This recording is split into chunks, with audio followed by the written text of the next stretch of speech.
can break the dark. A single spark ignites the heart. But if we turn when justice calls, the chains we forge will bind us all. When truth is silenced, when lies take hold, the cost is freedom, the soul grows cold. No one stands tall while another must fall. Freedom for one depends on freedom for all.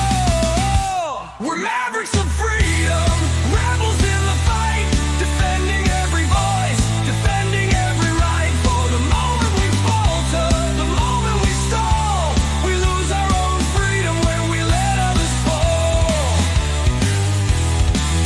You can't stand free while others kneel. When justice fades, it's freedom they steal. An innocent condemned, a crime unspoken, and with it the bond of liberty is broken. No tyrant rules without our consent. Oppression thrives where silence is spent. Stand for the weak, the silence is small, or freedom will crumble for us all. We're mavericks of freedom, guardians of the light, fighting for the truth, for what is just and right. For the rights of one are the rights of all. We rise or we fall by answering the call. Even those we may oppose deserve the rights we all uphold. For if we deny them what is fair, we build our own prison in despair. The fight's not easy, it never will be, but justice for one is the key to be free. We stand as mavericks, together we strive, defending the rights that keep freedom alive. We're mavericks of freedom, rebels in the fight, upholding every truth, protecting every right. When one is oppressed, we're all in the thrall. Freedom for one depends on freedom for all.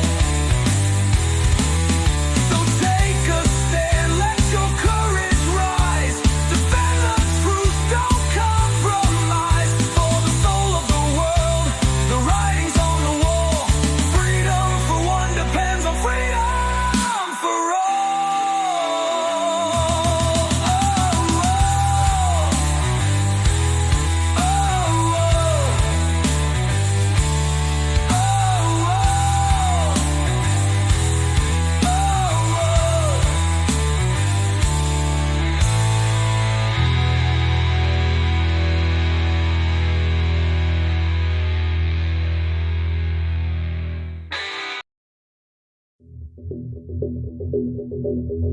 Greetings, Mavericks and new viewers.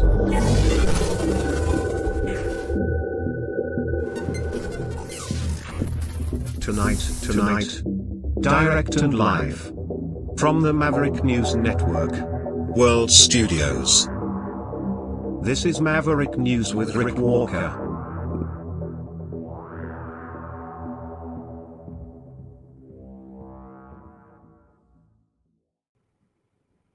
Welcome back, everybody. It is debate night. Debate round 2, English language debate. And let's go live now and pick it up. Here we go. Well, welcome, leaders. Good to be with you here tonight in Montreal for what I'm sure will be a memorable evening. Our first theme is tariffs and threats to Canada, and we will begin with a round of questions. You will each have a minute to answer, and then we'll go to open debate, and the first question goes to Mr. Carney. Okay, what is the starting point for negotiations, Mr. Carney, with the United States if, as you have stated, our relationship with the U.S. is over as we know it? Well, first, Steve, may I thank you and also thank fellow leaders for their service to Canada, people at home for taking the time to watch. I just want to underscore the premise to your question, because I think the relationship that we've had with the United States, relationship over the course of almost the last 4 decades, which has been one of steady and increasing integration, has fundamentally changed, because the president is looking to fundamentally restructure the trading system. So the starting point has to be one of strength. It has to show that we have control of our own economic destiny, has to have a clear plan here at home to build this economy, to diversify our trading partners with like-minded countries, and also has to have a position of strength in terms of our reaction to the U.S. unjustified tariffs. And that's why we have put in place counter tariffs that have maximum impact in the United States and minimum impact here at home. Mr. Poilievre, would you do anything differently? Well, first of all, thank you, Steve, and thank you to our fellow contestants here today. It's an honor to be here. What would I do different? Well, I'll start by what I would do the same. I think we do need to counter the American tariffs with our own to deter this economic aggression. We must make clear that we will always be sovereign and independent. What would I be doing differently? Well, we need to be in a position of strength. The Liberal government has weakened our economy with anti-energy laws, red tape, and high taxes that have driven $500 billion out of our country into the United States and made us incapable of shipping our resources overseas. That weakness threatens our ability to stand up for ourselves. So what would I do? I would cut taxes, red tape, and approve our resource projects so that we can get our goods to market and bring home the jobs so we stand up to President Trump from a position of strength. Mr. Singh, you get the next question. Can we trust the United States to work with us on matters such as Arctic sovereignty and defense policy? I think we've seen, first of all, good evening, everyone, and thank you for tuning in, and thanks for the question, Steve. We've seen what, for a lot of people, feels like a betrayal when we look at the United States. I grew up in a border town. I grew up in Windsor. And we saw how connected we were as a city and as a community. People lived on one side of the border, worked on the other. People traveled back and forth all the time. We're in the automotive capital of Canada, and we knew how important it was to be able to build cars in Canada. But we saw that those cars went back and forth across the border. Seeing what Donald Trump did to attack Canada in this unprovoked way without any justification really felt like a betrayal. And so Canadians now are right to say, well, we don't really trust Donald Trump at this point, and we can't really have a lot of faith in him. So when it comes to our Arctic sovereignty and our security, we need to make decisions that are in our best interest and no longer be so dependent and so reliant on the U.S. And that's what I would advocate for, making sure we are resilient, independent, and less dependent on the United States. Monsieur Blanchet, for you, what supports would you want to see for industries affected by tariffs, many, of course, of which are in Quebec? Many of them. First, be all welcome in Quebec and Montreal. You have me because I try not to speak English in Montreal. However, I think we should never underestimate the threat that Mr. Trump poses on Quebec economy and Canada economy and Mexico economy. But we must acknowledge the fact that the economy of Quebec is built differently. The challenges are not the same. The necessity for Quebec to have at least partly its own voice in the negotiation is important. The difference between Quebec and Canada is very important in terms of economy, but also in terms of identity and language and values and who we are and the way we want to handle immigration. So we have the right to be different, and if this difference is being respected by whoever becomes Prime Minister of Canada, we will be reliable partners in order to achieve the best possible negotiation and protect ourselves and our economies as partners. Merci, Monsieur Blanchet. Okay, we now move into open debate, and I'll start it off, Mr. Carney, with you, and then we go from there. Do you still support dollar-for-dollar tariffs, even if they ultimately threaten Canadian jobs and businesses? No, and in fact, we've already moved off from dollar-for-dollar tariffs. We have to recognize, and I think we all do, the United States economy is more than 10 times the size of the Canadian economy. And the principle in terms of our counter tariffs is to have maximum impact in the United States, as I said a moment ago, minimum impact here. So we have to think about the impact on Canadian businesses. I'll give you one example, if I may. In the auto sector, the way we've designed those auto tariffs is that Canadian automakers, if they maintain production here, if they maintain their investments here, when I say Canadian automakers, I mean automakers that have jobs and plants and production in Canada, then they can have lower tariffs on what they ship to the United States. We create a huge incentive for them in order to do that. We also have carved out the Canadian auto parts sector. Last point, I know you're pressed for time, the Canadian auto parts sector, so that it can remain competitive with the United States. We're focused on maximizing Canadian jobs, maximizing the harm in the U.S. So that we get them where we need them. Mr. Poilievre, you want in, then Mr. Singh. Well, Mr. Carney, you claim that you want our country to respond with strength, but after the last decade, half of which time you've been Justin Trudeau's economic advisor, our economy is weaker than ever before. It's been the worst growth in the G7. We've lost $500 billion of investment south of the border. You supported blocking pipelines in Canada that gave Donald Trump and the U.S. a near monopoly over our energy. And now you want to keep in place Bill C-69, the liberal no new development law that blocks us from shipping our resources overseas. How could you possibly think it's a good idea to give the Americans a continued monopoly on our energy projects when you have seen how much these liberal policies have weakened our country over the last decade? Let Mr. Carney respond, and then Mr. Singh. Sure. If I may, yes. So let's go to my record. My record is a month long as Prime Minister. And this goes to the heart of coming to the Americans with strength, but doing the right thing for Canada. Within the first week as Prime Minister, I sat down with all the premiers of the provinces and territories, as well as the leaders of the Indigenous peoples. Got an agreement with all the provinces and territories, doesn't happen very often, got an agreement for them to have one Canadian economy instead of 13, first point. Secondly, to commit the federal government to do its part by Canada Day, so free trade in Canada by Canada Day. Thirdly, the federal government to commit with respect to project reviews. The question was about pipelines. I'm getting to it. Thirdly, one project, one review, and relying That's on not possible provincial. under Yes, it is possible under. It is possible on our system. No, it is not. the It's impact banned assessment. under C-69. It is agreed on under the impact assessment framework, and we have a cooperation agreement with British Columbia already. We're looking forward to them with the other provinces. We will move forward. I've got to let jump in on this. Mr. Singh's turn, please. Of course, we agree around having a strategic response to the United States. But what I'm concerned about is what we're doing here in Canada. We are already seeing threats to our country in that just the threats alone of the tariffs have meant Canadians have lost their jobs. The threats of the tariffs that are in place right now, the impact of those tariffs is that we've lost jobs in steel, aluminum, and the auto sector.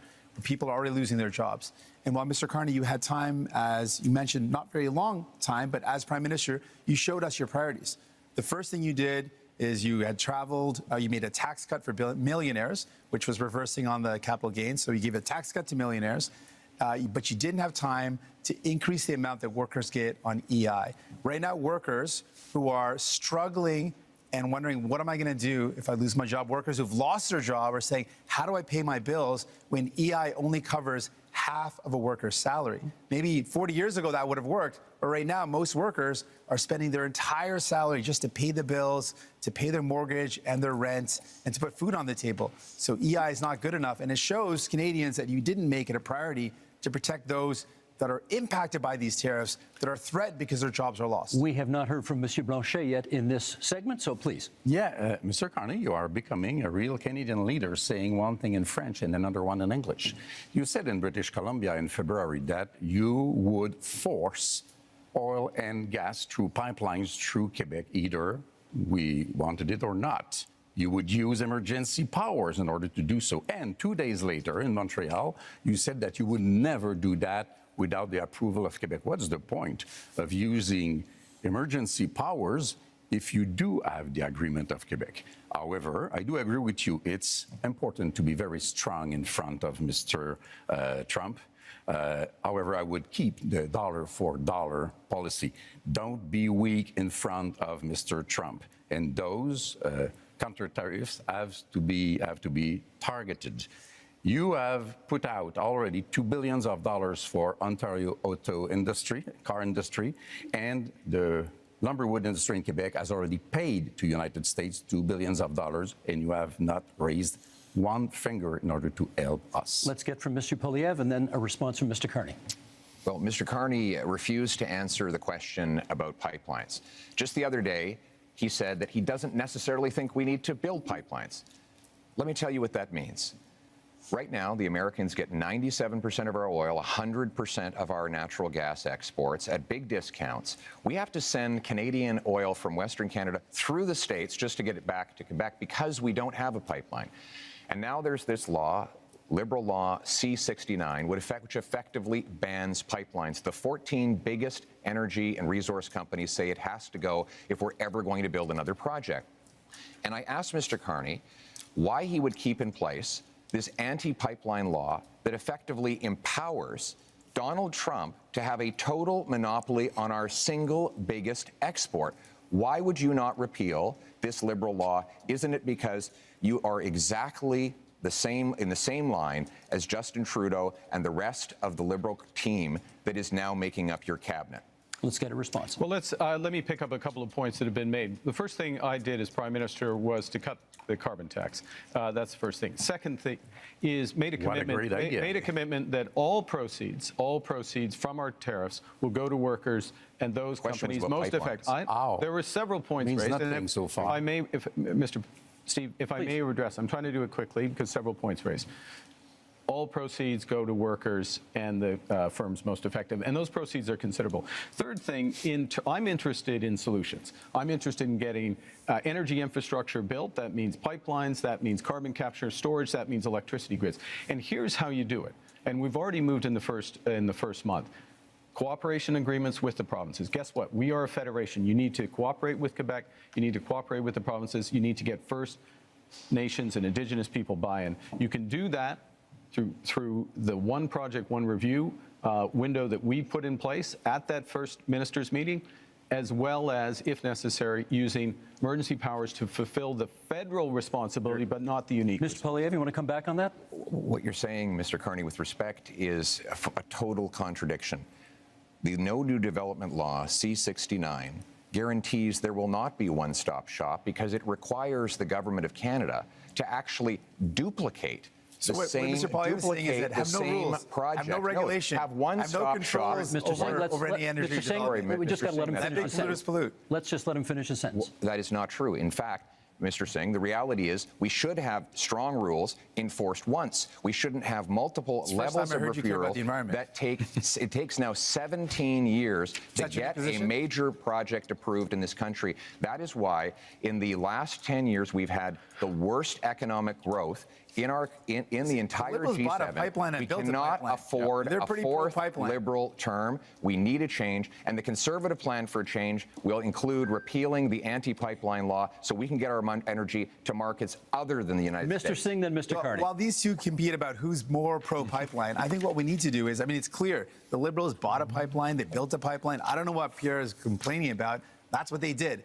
I think what we need to do, if we're talking about energy in our country, we need to build an east-west grid. Let's use our power as a nation to build a national project that creates good jobs, that strengthens us for the future, where we connect the low-cost energy from jurisdictions and provinces across this beautiful land and have low-cost energy for businesses, for people, so we can build a stronger economy. That's the energy of the future that we need. Mr. Carney. 3 quick points. First, the pipeline built, yes, TMX built. That's why oil exports up 50% over the course of the last few years. Secondly, Mr. Singh is absolutely right about the east-west grid. Grid interconnections, which is part of the energy corridor, huge opportunities for this country. We have to be able to do more than one thing. Third point, fundamental point. We can give ourselves far more than Donald Trump can ever take away. If we have one Canadian economy, not 13, and if we just look at that agreement we got with the provinces, look at what Ontario and Nova Scotia have just announced in terms of their steps towards this, this is within our grasp. Monsieur Blanchet, what should we be prepared to concede in our negotiations with the United States? I want to be back to something that Mr. Carney said. You can't do something and the opposite, and you can't fill people's mind with nonsense. Quebec has, by law, its own environmental review institution, and you cannot, through a federal decision, even through a Quebec government decision, go over the BAP, as we call it. If the BAP says no, just say it's no. I know. Good. I know, Let's but this keep is that in mind. This is the point. This is, if I may, this is the point. The federal government can do the following, which is to take the decision to abide by the decision of the Quebec BAP. That is within the federal government's power. That is known as cooperative federalism. That's what we need to do. And do you understand one other point? This is what we need. If we, This is what we need to do in a crisis. We have Moïse and then Mr. Poilievre. Yeah. The building of those pipelines will take at least 10 to 14 years. Mr. Trump will be 90 years old, not president no more, and somebody of course, less terrible will be there before you can even dream of having oil through this pipeline of yours. We're less than a minute to go. Mr. Poilievre, I promised you next. Listen, after the last 10 years of Liberals blocking pipelines and killing jobs. Sounds wild when you say that. We actually need to get things done. sense. We need a change, and our Conservative plan for change will repeal the No New Pipelines law. It will create a true one-stop shop, set up shovel-ready zones with pre-permitting so that we can approve LNG liquefaction export plants, mines, pipelines, nuclear plants, and also hydroelectric dams so that we can generate the power we need to be strong, self-reliant, and stand on our own 2 feet for a change. Last quick word to Mr. Carney. Okay, quick word. Bringing it back to what we were talking about, which is tariffs, the threats to Canada, how to negotiate. We need these options. We need these options to build domestically, to build one Canadian economy.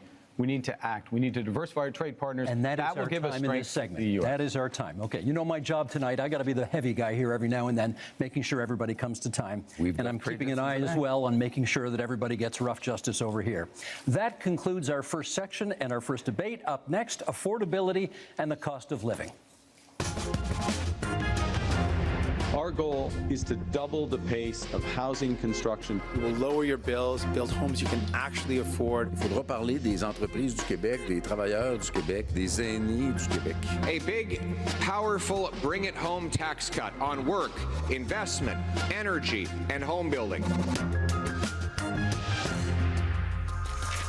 Okay, leaders, same idea, one-on-one questions followed by open debate format. And Mr. Poilievre, you get the first question this time. Many provinces, including some provinces with Conservative governments, have ambitious housing targets, none of which have been met. Why do you think your housing plan will be any different? Let me start by talking to the young people of the nation and those who are aspiring to home ownership. You know, it was only 10 years ago you could buy an average house for $450,000. But in the last lost Liberal decade, housing costs have doubled, rising faster than in any country in the G7. And so now our youth cannot afford a home, and our seniors are worried about being evicted. We can't afford a fourth Liberal term of rising housing costs. We need a change. And our Conservative plan for change will, 1, axe the federal sales tax on new homes. 2, incentivize municipalities to cut their construction taxes to bring houses down in cost by $100,000. 3, sell off federal land for homes. And 4, train up 350,000 young trades workers who can help build those homes. Because you deserve a home, and we're going to make it happen for a change. Also on the issue of affordability, Mr. Singh, you get the next question. How do you bring down grocery prices in the midst of a trade war? I appreciate the question. This is a big concern. When I talk to Canadians, they tell me they're really feeling squeezed from the cost of living. That's one of the top things that people tell me about. People are saying, I can't afford to buy groceries. Every time I go to the grocery store, it's just ongoing worry. This is Donald Trump's new favorite word, feeling of groceries. anxiety that can I actually afford the things that my family needs? On top of that, people are worried about the cost of homes. I think those are the two biggest things I hear. So we can do things about this. Other countries have taken concrete steps. We can put in a price cap on food essentials. France has done it. Greece has done it to great success. It's brought down the cost of food significantly in both those jurisdictions. We can also ban corporate landlords from buying up the affordable homes to keep homes that are affordable. We can make things better for Canadians, but it requires having the courage to take on the powerful corporations that are ripping you off, that are price gouging you. And we know that price gouging is one of the major reasons why food prices are going up. You're never going to hear Pierre Poilievre or Mr. Carney talk about the fact that these are the corporations ripping you off. Thank you, Mr. Singh. That's time. Mr. Blanchet, I want to ask you about old age security, which will soon cost this country $100 billion annually. We understand you would like to expand it. How would you pay for that? We would want it to be just for everybody because the Liberals have created a discrimination against elders which are 65 to 75 years old, having 10% less income from federal government than those who are over 75. But the best way to do it is to have everybody pay its fair share in terms of tax, which means that one should not be entitled to hide money in fiscal paradise in order not to pay him or his clients or friends, not to pay billions of dollars in taxes that could be used to help the situation of elders. Those are things which are supposed to be applied to everybody. There are a lot of questions to be answered about that. Other ways to do it is to reduce the pressure on housing price, to make sure that the whole budget of elders and families and workers can afford houses which have increased dramatically in price. Merci, Monsieur Blanchet. That's time for this one. Mr. Carney, I want to ask you about housing, which over the past decade has gone from a problem to a crisis while the Liberals were in power. Is your policy on getting homes built any different from your predecessors, and how? This is one of the reasons why I entered this contest, because of the housing crisis, the cost of living crisis, the housing crisis, and the Trump crisis, to help fix it. And I would say, look, the housing approach is fundamentally different because we need a fundamentally different approach. We need to build housing at a rate that we haven't seen since the end of the Second World War. We do need a fundamentally different approach. And with the fundamentally different approach, we can build an entirely new industry. So the question is how. Now, Mr. Poilievre and I agree on some things. Okay? I agree as well on reducing the tax on first-time home purchases as a way to buy. But I am focused on increasing the supply of homes and doing that in a way that uses Canadian technology and modular prefabricated housing, that uses Canadian lumber, including in reinforced timber, and uses Canadian workers. And in all respects, we're scaling up to double the rate of home building. Thank you, Mr. Carney. That's time. We now move to open forum here. And Mr. Singh, you get the first comment. Many of you have pledged to cut the GST on many aspects of buying a home. And Mr. Singh, I want to ask you, would you cut the GST on anything else in order to make life more affordable? Absolutely. In fact, I'm the only one on this stage that fought to give people a GST holiday. Interestingly, while the GST holiday helps working class folks, middle class folks by taking off the GST off essentials, the Conservatives under Pierre Poilievre voted against that. They oppose the idea of giving people, actual folks that need help, a tax break, and would rather give millionaires a tax break, which shows you whose side he's on, which is not surprising. But what is surprising is that Mr. Carney also said that giving people a break on their GST is a bad idea. Mr. Carney, why do you think giving a tax break to capital gains folks that earn more than $1 million is a good idea, but helping a family afford their groceries, helping people afford their bills for their internet, their cell phone, their home heating, giving them relief to take the GST off those is a bad idea, but giving a tax break to people who really only earn over more than $1.4 million, that's somehow a good idea. Okay, you went after that's your numbers. You went after Mr. Poilievre first, so I'm going to give him the first shot to respond. Well, Mr. Carney, the reality is that housing costs doubled under the Liberal government, while Justin Trudeau made exactly the same promises that you are now repeating today. He promised that he would double home building. In fact, home building went down. He promised that he'd reduce the cost. In fact, it went up. And here we are.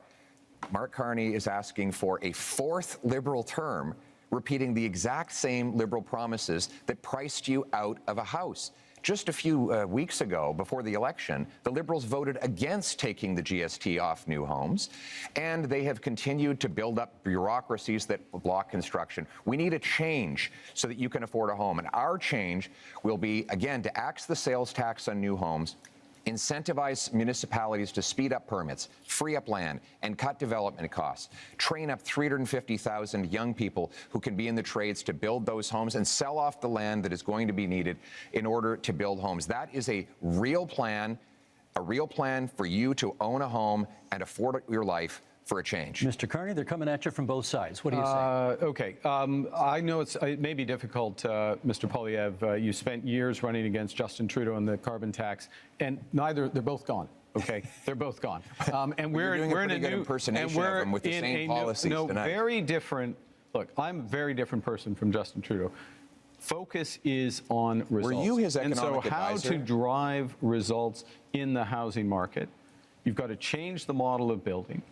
You've got to increase the financing for housing developers, $25 billion on the table for those housing developers, $10 billion for deeply affordable homes. cutting development charges in half, lowering the cost of the building of those homes by 20%, and lowering the emissions and the run costs of those homes by another 20%. This is how you drive affordability. This is how you bring young people back into the housing market. Monsieur exactly what Blanchet Trudeau and then Mr. promised. Singh. You claim to be very different from Mr. Trudeau.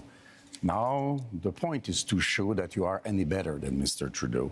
You claim to have a lot of experience in many things, and you know things. Last time we had somebody saying that they knew things, it was the senators, and they killed the law that protected supply management because they knew better than us and were elected by nobody, exactly like you are today. You say that you are a great crisis manager.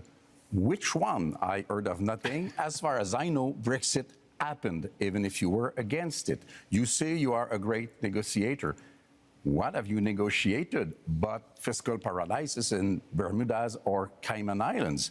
You have to prove something, and you have to reveal what you own in those companies if you want people to believe you. Mr. Singh, you wanted to. Yes, returning to the topic of housing. Now, it's very important. Obviously, we need to build homes that people can afford.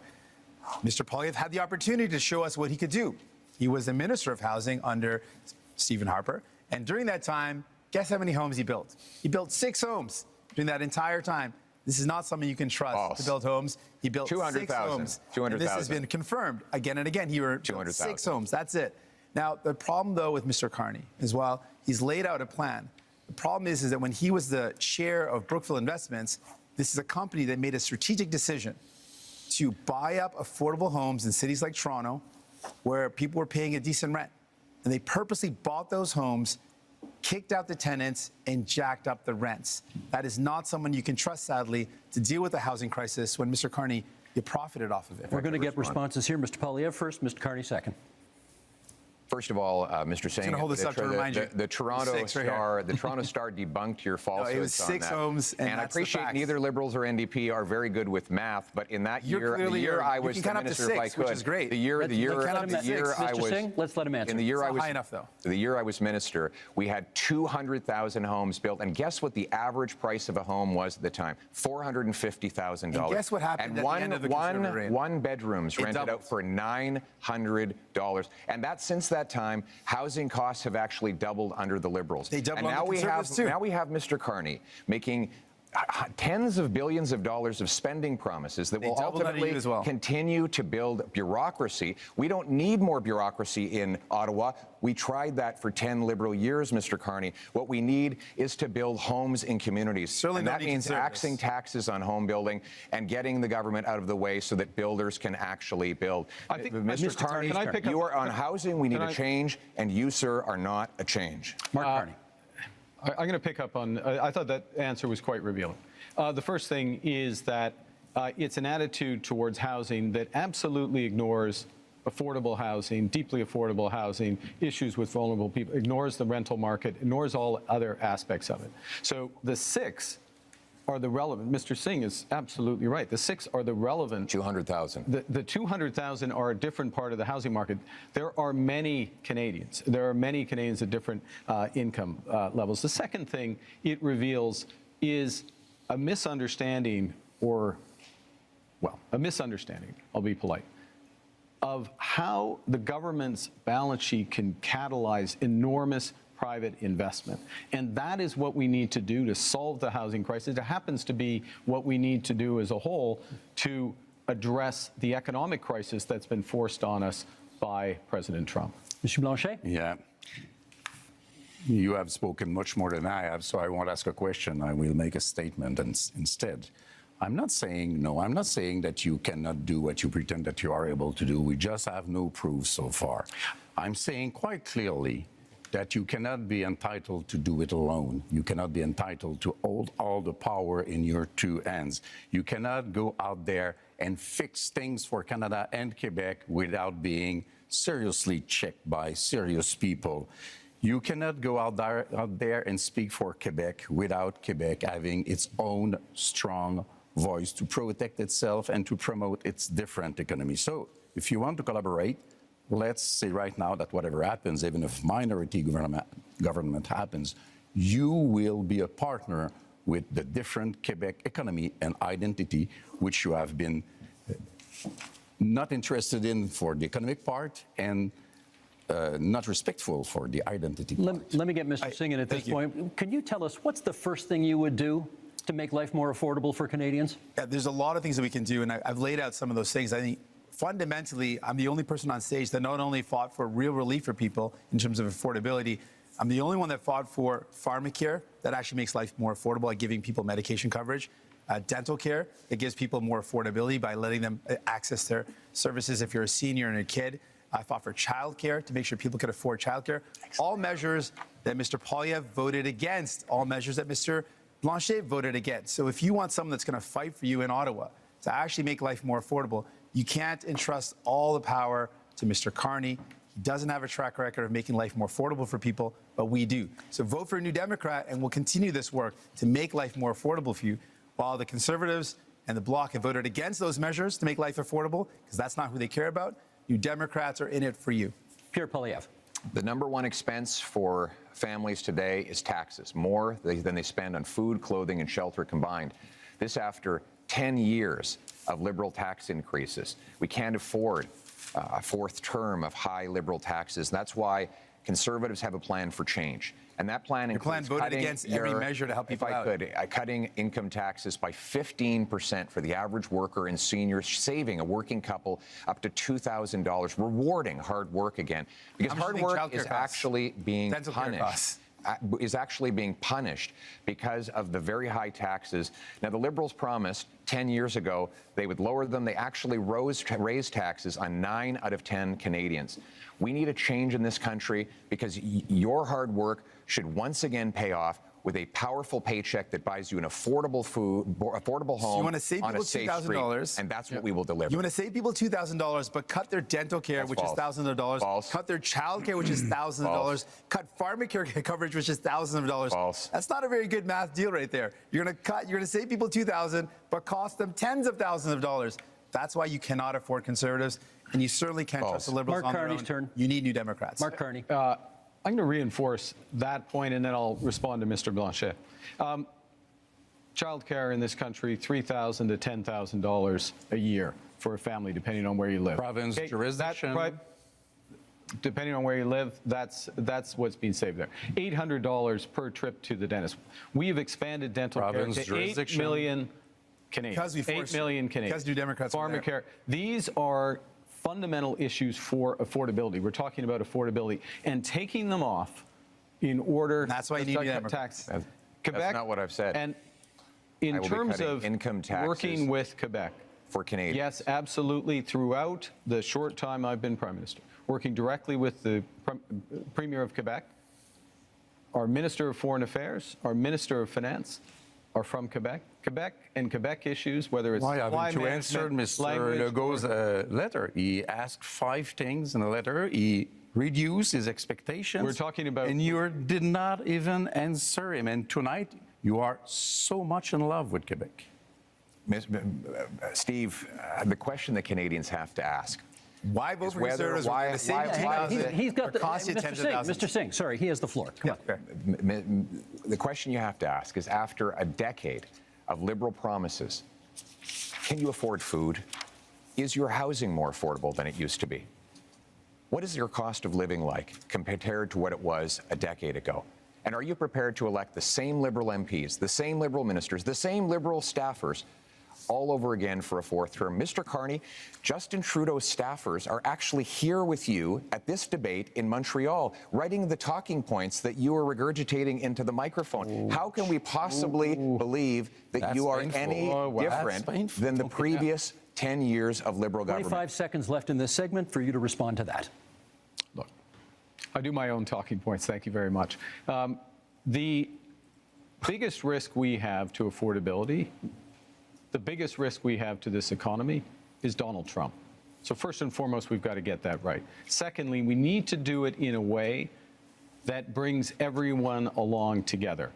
That means preserving pharmacare, dental care, child care, reinforcing health care, spending our intrusion in Quebec jurisdiction over and again. I like if you were any better than we are. The clock is is there on zero. one thing Canadians can do that Quebecers cannot do? You are doing intrusions in our jurisdiction with our money, pretending you are better, and most of the time you try to copy what we did with our own money against us. What's that as a policy? Don't you have your own things to care about? That really is time for this segment. I wanted to be polite and let everybody finish their points, I'm but far we behind, got to move so on. I took the liberty.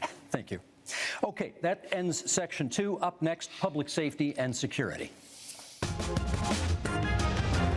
Fight crime, to protect Canadians, and to build communities that are safe, secure, and strong. Keep crime, drugs, stolen cars, and other illegal substances out of our country. We're going to invest in our borders, and that means hiring more border officers. Resources are in short supply, not enough staff.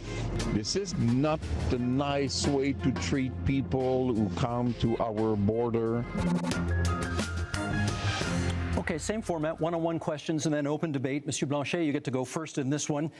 Public safety and security. For a lot of people, that means the fentanyl crisis. I'd like to know what you could contribute to ending that crisis in this country. The fentanyl crisis is a very serious issue, which is a bit less important in Quebec than it is in British Columbia. I think the whole border thing is the real issue. Immigration is a very important issue for Quebecers. Immigration has to be dealt with in an orderly fashion. Our borders are not dealt with in an orderly fashion. The rules are not respected. The rules are unclear. Some rules even invite people to hide for 2 weeks illegally before coming out. Some things has to be done. The situation of one person asking for asylum may take as much as 4 years without us reducing the number in order to deal with them in a human way. The services for every citizen in Quebec are being reduced because we cannot afford the fact that we are receiving much, much more people in Quebec from this specific type of immigration than we can afford, and we cannot teach them French. That's time, Monsieur Blanchet. We can, of course, return to the immigration issue during open debate, should you choose to. Mr. Carney, question for you. The Liberal gun buyback policy, not considered a success by many people. Reviving it is in your platform. Yeah. Why would it work this time? Yeah, I think, well, what we've seen with that policy is some success at the commercial level, but not at the individual level, because it hasn't been, in my opinion, it hasn't been organized properly, and it needs to be organized properly. And instructed the Minister of National Security and Public Safety in order to do that. So part of this is a different focus of government, a focus on results, a focus on clear milestones in the short term. Let me make a broader point, though, on gun, which is that we have a problem with guns coming over borders, which is why we've tightened our borders. We have an issue, though, with a gun industry that is continually coming up with new forms of assault rifles, mass killing machines. We banned over 2,000 of these. Every single time there has been a vote in the House of Commons on gun control, Mr. Poilievre has voted against it. You can't be tough on crime unless you're tough on guns. Mr. Poilievre, you can come back on that in the open debate if you want to, but my question for you in this segment is, Indigenous people are statistically overrepresented in our correction system. Are you concerned that your tough on crime platform will make that worse? I'm concerned that Indigenous people are disproportionately the victims of crime. I give you the example of a wonderful group of Indigenous people who came under attack in Saskatchewan, and many of them were murdered. Killer was out of jail after 60 prior convictions. This is the result of 10 years of liberal laws that allow the same offenders to be released dozens and dozens of times, even when it's known they are a danger. We can't risk a fourth liberal term of soft on crime policies. We need a change.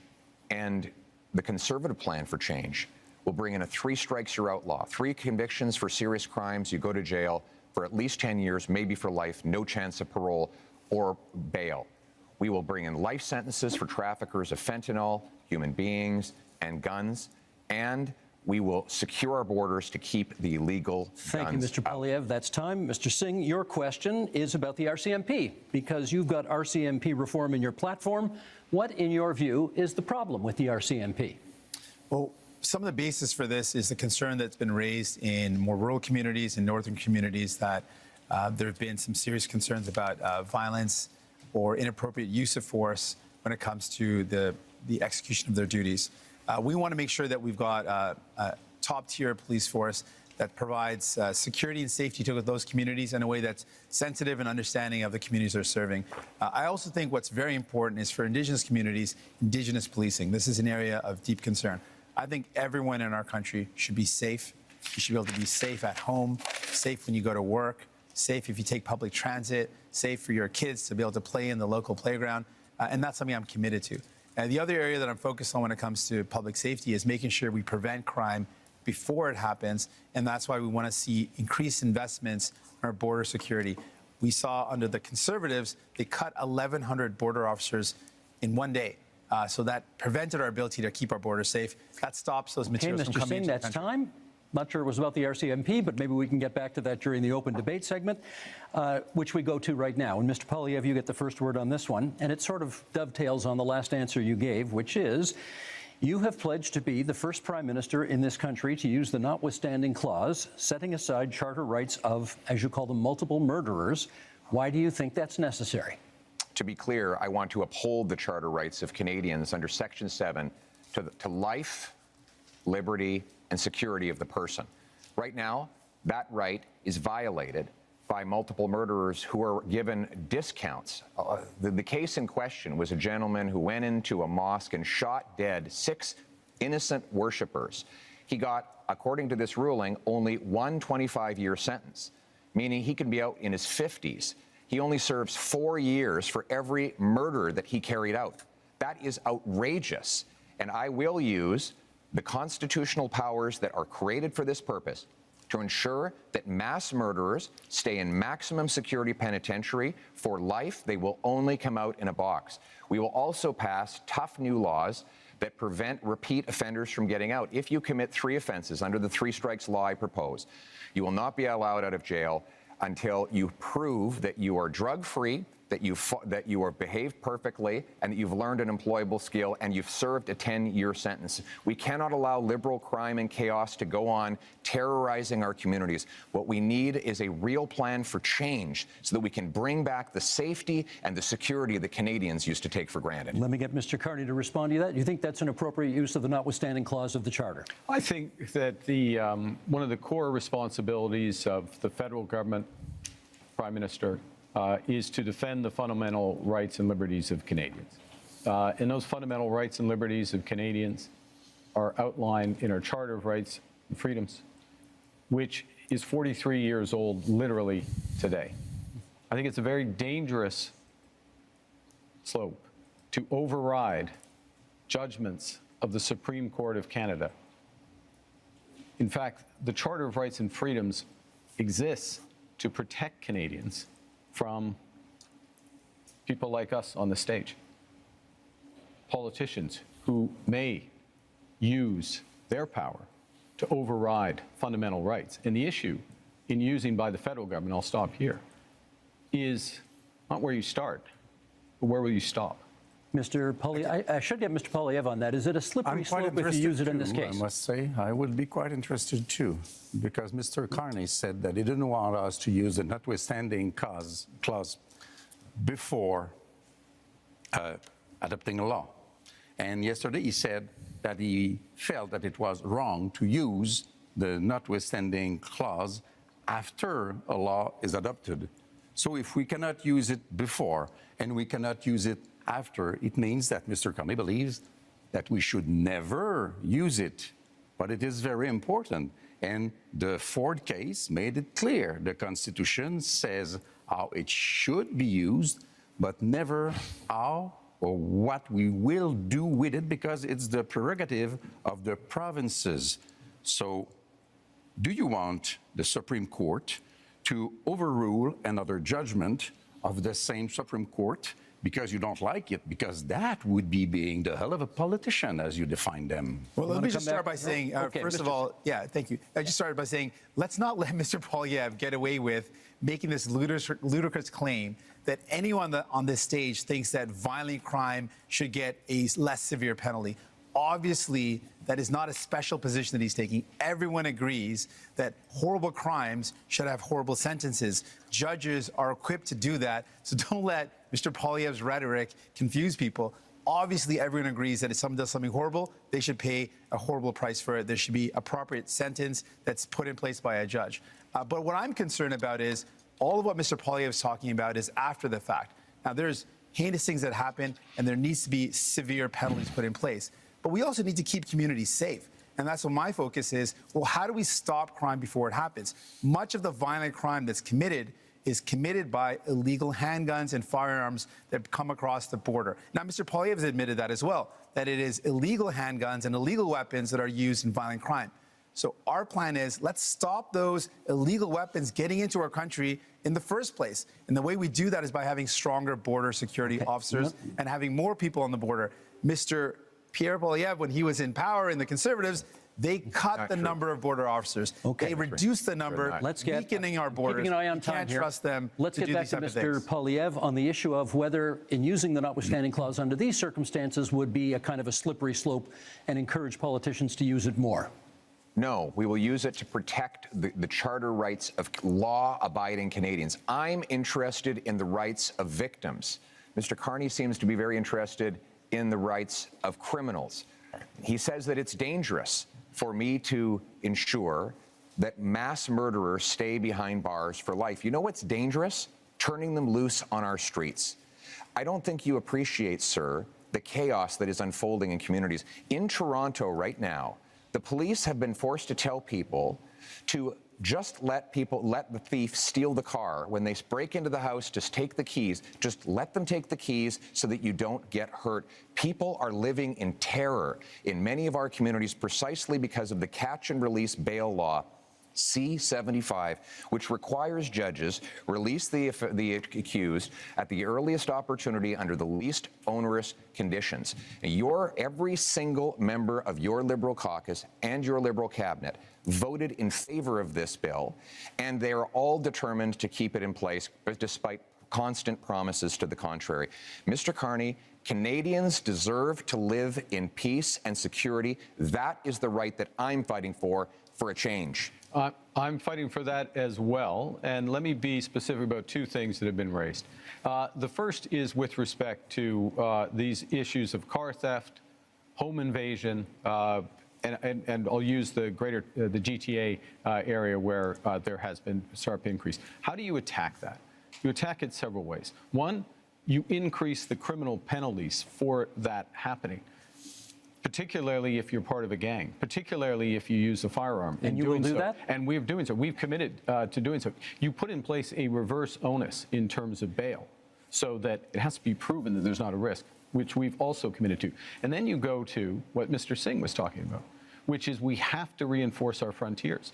That's why we're committing to an extra 1,000 Canada Border Service agents, an extra 1,000 RCMPs. That's why, as part of the broader fentanyl initiative, where we've added to the RCMP there, we've added drones, we're adding helicopters, we're adding surveillance, and we're going to the other end of the chain with respect to car theft, which is tightening security at the ports.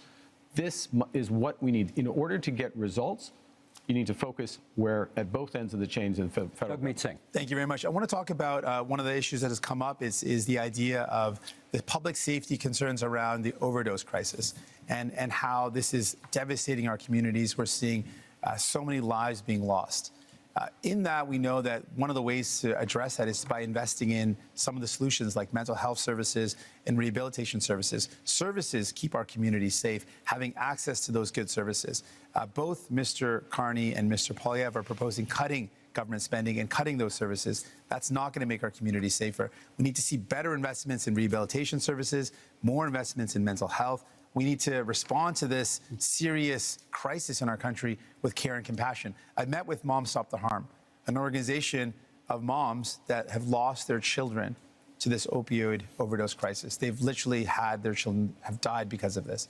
And they're saying we need to do everything possible to save lives, to stop this death from happening. And I think we need to listen to those moms, and that's my commitment. Ms. Blanchet. Two things as rapidly as possible. First, we believe that we should act on crime gangs and organizations, defining them as we do for terrorist organization, we have to protect our kids from the violence of those gangs, from the drugs being sold by those gangs, from the guns and whatever else being stolen, sale being by those gangs. Sold? And not stolen, being, you purchase a thing and selling, sold, Okay. yeah, sold by those gangs. And we mostly have to protect our kids from being recruited by those gangs, becoming violent at 13 and 14 and 16 years old, because this is the real fear of parents like I am. This is a very dangerous situation. I want to come back to immigration because we said that we would come back to immigration. Do you remember the Century Initiative, a sad memory? Officially, they said that they had not considered Quebec difference. They had not considered Quebec language. They wanted Canada to be a 100 million people country by the end of the century. Mr. Barton told me himself that he had not even thought about the Quebec difference in that analysis. And one of his closest collaborators is now a close consider to Mr. Carney, which seems to be part also of that kind of project or ideology. So it is impossible for Canada to have all those people come into Canada. It is impossible for Quebec to receive all those people. And in Quebec, we have the language and values and secularity of the state issue, which is very important.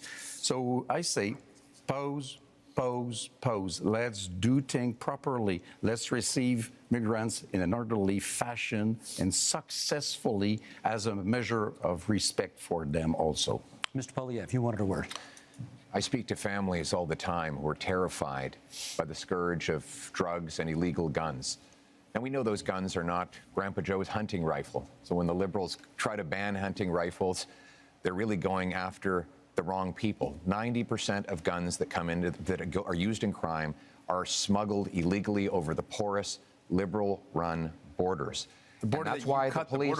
It's not true, and that's why the police. Cut the border officers. The police in the actually, facts. if I could, the police actually endorsed me. Again, the police in Barrie, in Peel, in Sault Ste. Marie have all endorsed me because they know that I will go after the gun smugglers and criminals with 2,000 extra frontline border guards that will stop the guns from coming in. Now you want to hire but unlike the Liberals and NDP, I will not ban hunting rifles. The Liberals want to protect. I want to protect Canadians from criminals. The Liberals want to protect turkeys from hunters. I think we know which one makes the most Mr. Carney, sense. quick intervention, Mr. Carney, then I got a question for each of you before this segment's out. Okay. We absolutely fully support hunting and rights of hunters and Indigenous Canadians. But I want to raise an issue, which is a serious issue, talking about safety. There are people, we're in Montreal, in Toronto, across this country, who fear going to their synagogue, fear going to their community center, fear taking their children, leaving their children in school. And this has to stop. This is it's totally unacceptable. So what we're proposing is to make it a criminal offense to threaten or to impede anyone from being near or going to their place of worship, their school, their community center. This, it pains me that when we have to do it, because this is not what we should be doing as Canadians, of course, but we will put that in place. Let me get and this is a fundamental issue with respect Let me to get 10 seconds from each of you before this segment's out on what you perceive to be the biggest security threat to Canada right now. 10 seconds each. Mr. Poilievre. The physical security threat to our country is the rampant crime wave that is running out of control. After the last decade, we had a 116% increase in gun crime. We need to lock up the criminals. I got to hold you to 10 seconds. Mr. Carney? Well, we're in a security section. I think we didn't have a chance to talk about anything internationally. I think the biggest security threat to Canada is China. China, you say? Yeah. Mr. Singh? Biggest security threat, illegal guns and drugs coming across the border, and cuts to services that would make our public safety and security even worse. Last word to Monsieur Blanchet. The fact that neither Quebec or Canada is able to protect itself and that we are still dependent and entirely dependent on Americans to protect us. Okay, that is the end of that section. Gentlemen, up next, energy and climate. improving pipelines, getting things built, unleashing production. We are unlocking major infrastructure projects, including in conventional energy, oil and gas. We're speaking thousands of dollars a year for each family to pay for the damages of climate change. We can absolutely build important projects like an east-west energy grid.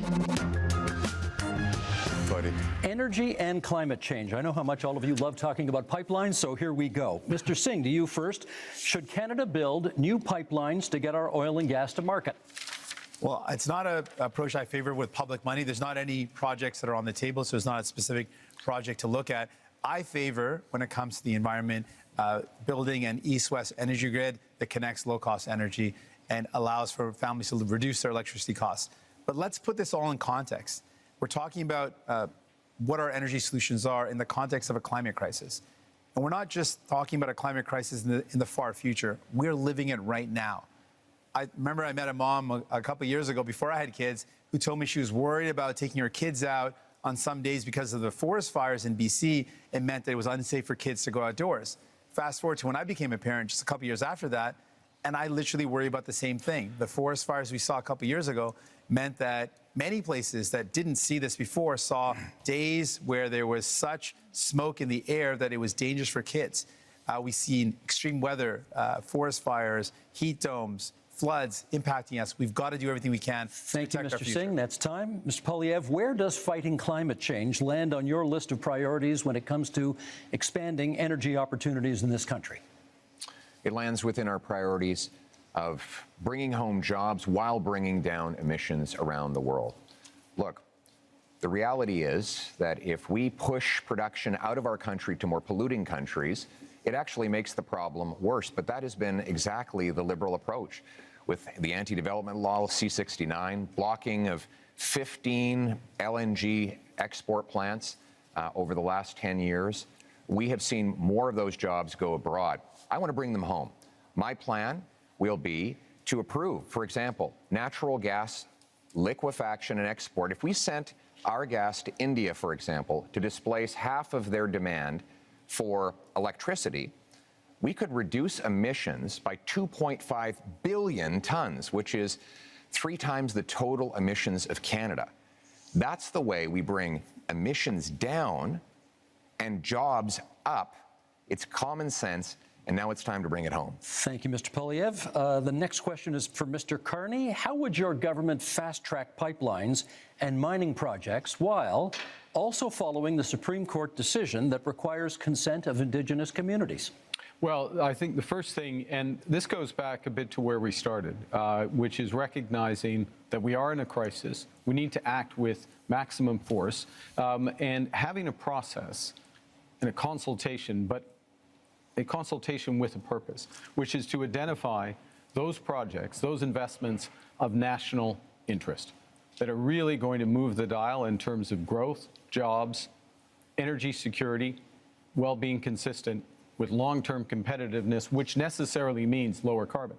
And so part of that process is ensuring that First Nations, Indigenous peoples, are there from the start. It also includes their ability to participate fully in those projects, and that's why, and I know you, I can tell, like, you've got to tell on when I've gone on too long, so I'll finish up, which is, that's why we're doubling, our proposal is to double the Indigenous Loan Guarantee Program to $10 billion. What does that actually mean? It means an ability for them to invest equity in those projects Carney, and be full partners. Thank you. My tell is my clock, and my clock is at 0, so that's how it goes. Monsieur Blanchet, do you still oppose pipeline construction in Quebec, even though a majority of Quebecers now apparently say they support it? We will know about that when we have held the debate about that, which has not begun yet. We are just beginning it. First, we are hearing very creative numbers, and we are being fed nonsense. And we will be back to it in a few minutes. But energy, trade, commerce is from south to north or north to south. And it's true in Quebec also. In a little more than 3 years, Donald Trump won't be in office, and there will be not one more pipeline having been built once we get there. So let's be serious, responsible, and we will be back with the numbers We don't want to pay in Quebec for such monstrosities which will provide us with nothing. We now move to open debate, and you all will get a chance or have had a chance to get the first shot at this. Monsieur Blanchet, it is your turn to get the first shot. Canada has a substantial supply of critical minerals which are in high demand. Are you in favor of allowing these minerals to be mined? Of course, it has to be done properly. Quebec has probably the most important clean phosphate reserves in North America. In Saguenay-Lac-Saint-Jean, it is very important. It has to be exploited. This is the best way to use Paul Saguenay as an infrastructure that we need. We have lithium. Everybody needs lithium. Transportation has to be taken from oil to clean energy. This is what we want to be working on. It is part of the specificities, specifics of Quebec economy. So we are in favor of that. But we don't want to pay for the $30 billion which have been spent on oil and gas by the Liberals last year. It's $7 billion from Quebec. We don't want to pay for the $40 billion which have been spent by the Liberals on Trans Mountain. It's $9 billion from Quebec. Those are $16 billion of which not $1 has been spent in Quebec to develop a lot more power and wealth for Quebecers with our own money. We need to let the leader of the Liberals respond. Well, actually, I was going to pick up on the enormous opportunity that exists in Quebec, exists in Ontario, exists in the north of Canada, really exists across this great nation in terms of critical metals and minerals. We are have one of the biggest resources in this country. And this is, it's not just an enormous economic opportunity, it is a strategic opportunity for Canada. So we have to make a decision, not just to develop it, but how do we develop it and who are our partners for it? Do we become more dependent on the United States, which is what they want? By the way, President Trump this week said he might put a tax on critical metals and minerals, just showing again the job is not and so the discussions to negotiate. If I may Let's let him finish. Let me finish. So the opportunity includes in Europe and includes in Asia as our partners. Last point. In order to get it done, we'll put in place a first and last mile fund. So these projects are connected to road and rail so they can go quickly to market. And we will have all of the other fast tracking measures in place that I talked about earlier in terms of capital, timing, approvals, so that we can move quickly, we can be stronger at home, better. Always with the Mr. Singh, approval of I Mr. think Singh has the floor. we should absolutely take advantage of the fact that we've got incredible amounts of critical minerals in our country. And the way we do that is with any energy project or any project of this nature, make sure it's got the local community buy-in. It creates good jobs in communities, make sure we are meeting all our environmental needs, and we work with Indigenous partnership. And so I absolutely agree with that. I want to build on something Mr. Blanchet mentioned about the investments that this country has made. What I found very troubling is that the past number of years, the Liberal government record is one where we have spent the most subsidies compared to any other country in the G7 on subsidizing oil and gas. These are highly profitable companies. You voted I think that's for the it. wrong thing to do. We fought against it again and again. No, you voted and then for the it. Liberals have continued to do it. And so my question really to Mr. Carney is, will you commit to ending oil and gas subsidies? Yeah. We should be using that to invest in people, not giving it to highly profitable oil and gas companies. Yeah, we talk. I promise Mr. Polyev the next, we'll come back and get that question answered. Mr. Polyev. Well, Mr. Carney, you point out that Donald Trump has a wrong-headed idea of putting a tax on our mines and our industry, and that is wrong. But so do you. You want to apply a massive industrial carbon tax on Canadian mines, Canadian steel mills, Canadian aluminum plants, You want to let them just pollute as Canadian much as they oil want? and gas. And your idea is to double the tax that Trump is applying by hitting them a second time. This will do nothing for the environment. It will actually ship our jobs south of the border, Mr. Pollier's just plan is let them like pollute as much as they President want. Trump Not a good plan. wants. My plan is to bring that production home here to Canada. For example, I will give a tax credit to low-emitting Canadian industry like Quebec's aluminum, for example, or British Columbia's natural gas, so that we not only bring home the production, but we do it below global average levels of emissions, so that we actually help the environment while bringing wants to home let the big jobs for polluters our pollute people We have to let him at the finish. same time. That is a sensible, pragmatic approach that puts us in charge of our economic destiny so we can stand up to the Americans from a position of strength for a change. He Mr. wants to let Carney, them we've pollute got. as Hang much on a as they sec. want. I want to give you a chance to speak to Mr. Singh's criticism about oil and gas subsidies and Mr. Poilievre's criticism about the industrial carbon tax. Okay, I'm going to make 3 points. I'll make 4 if you want me to respond to that, but I want to make 3. The first is that I answered this question last night, but I think the puck had already dropped in the Canadians game, so not everyone heard it. Yes, end to oil and gas subsidies. That's why you need New Democrats.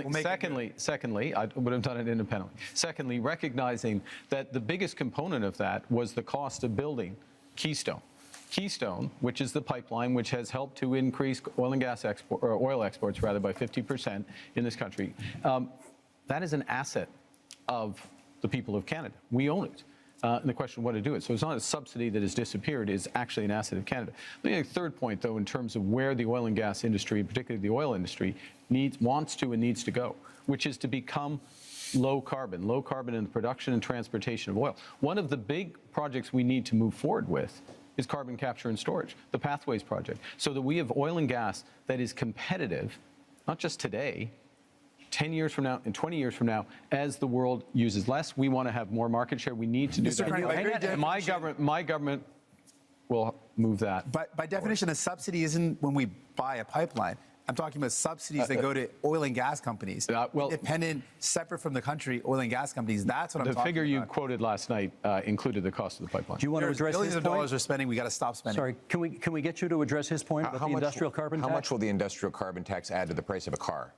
So the first thing I want to say is I'm going to address the broader point. The broader point is the entire absence of a climate plan from Mr. Poilievre, which, by the way, is going to put our industry and our country at a disadvantage as we're looking for new trading partners. Guess what?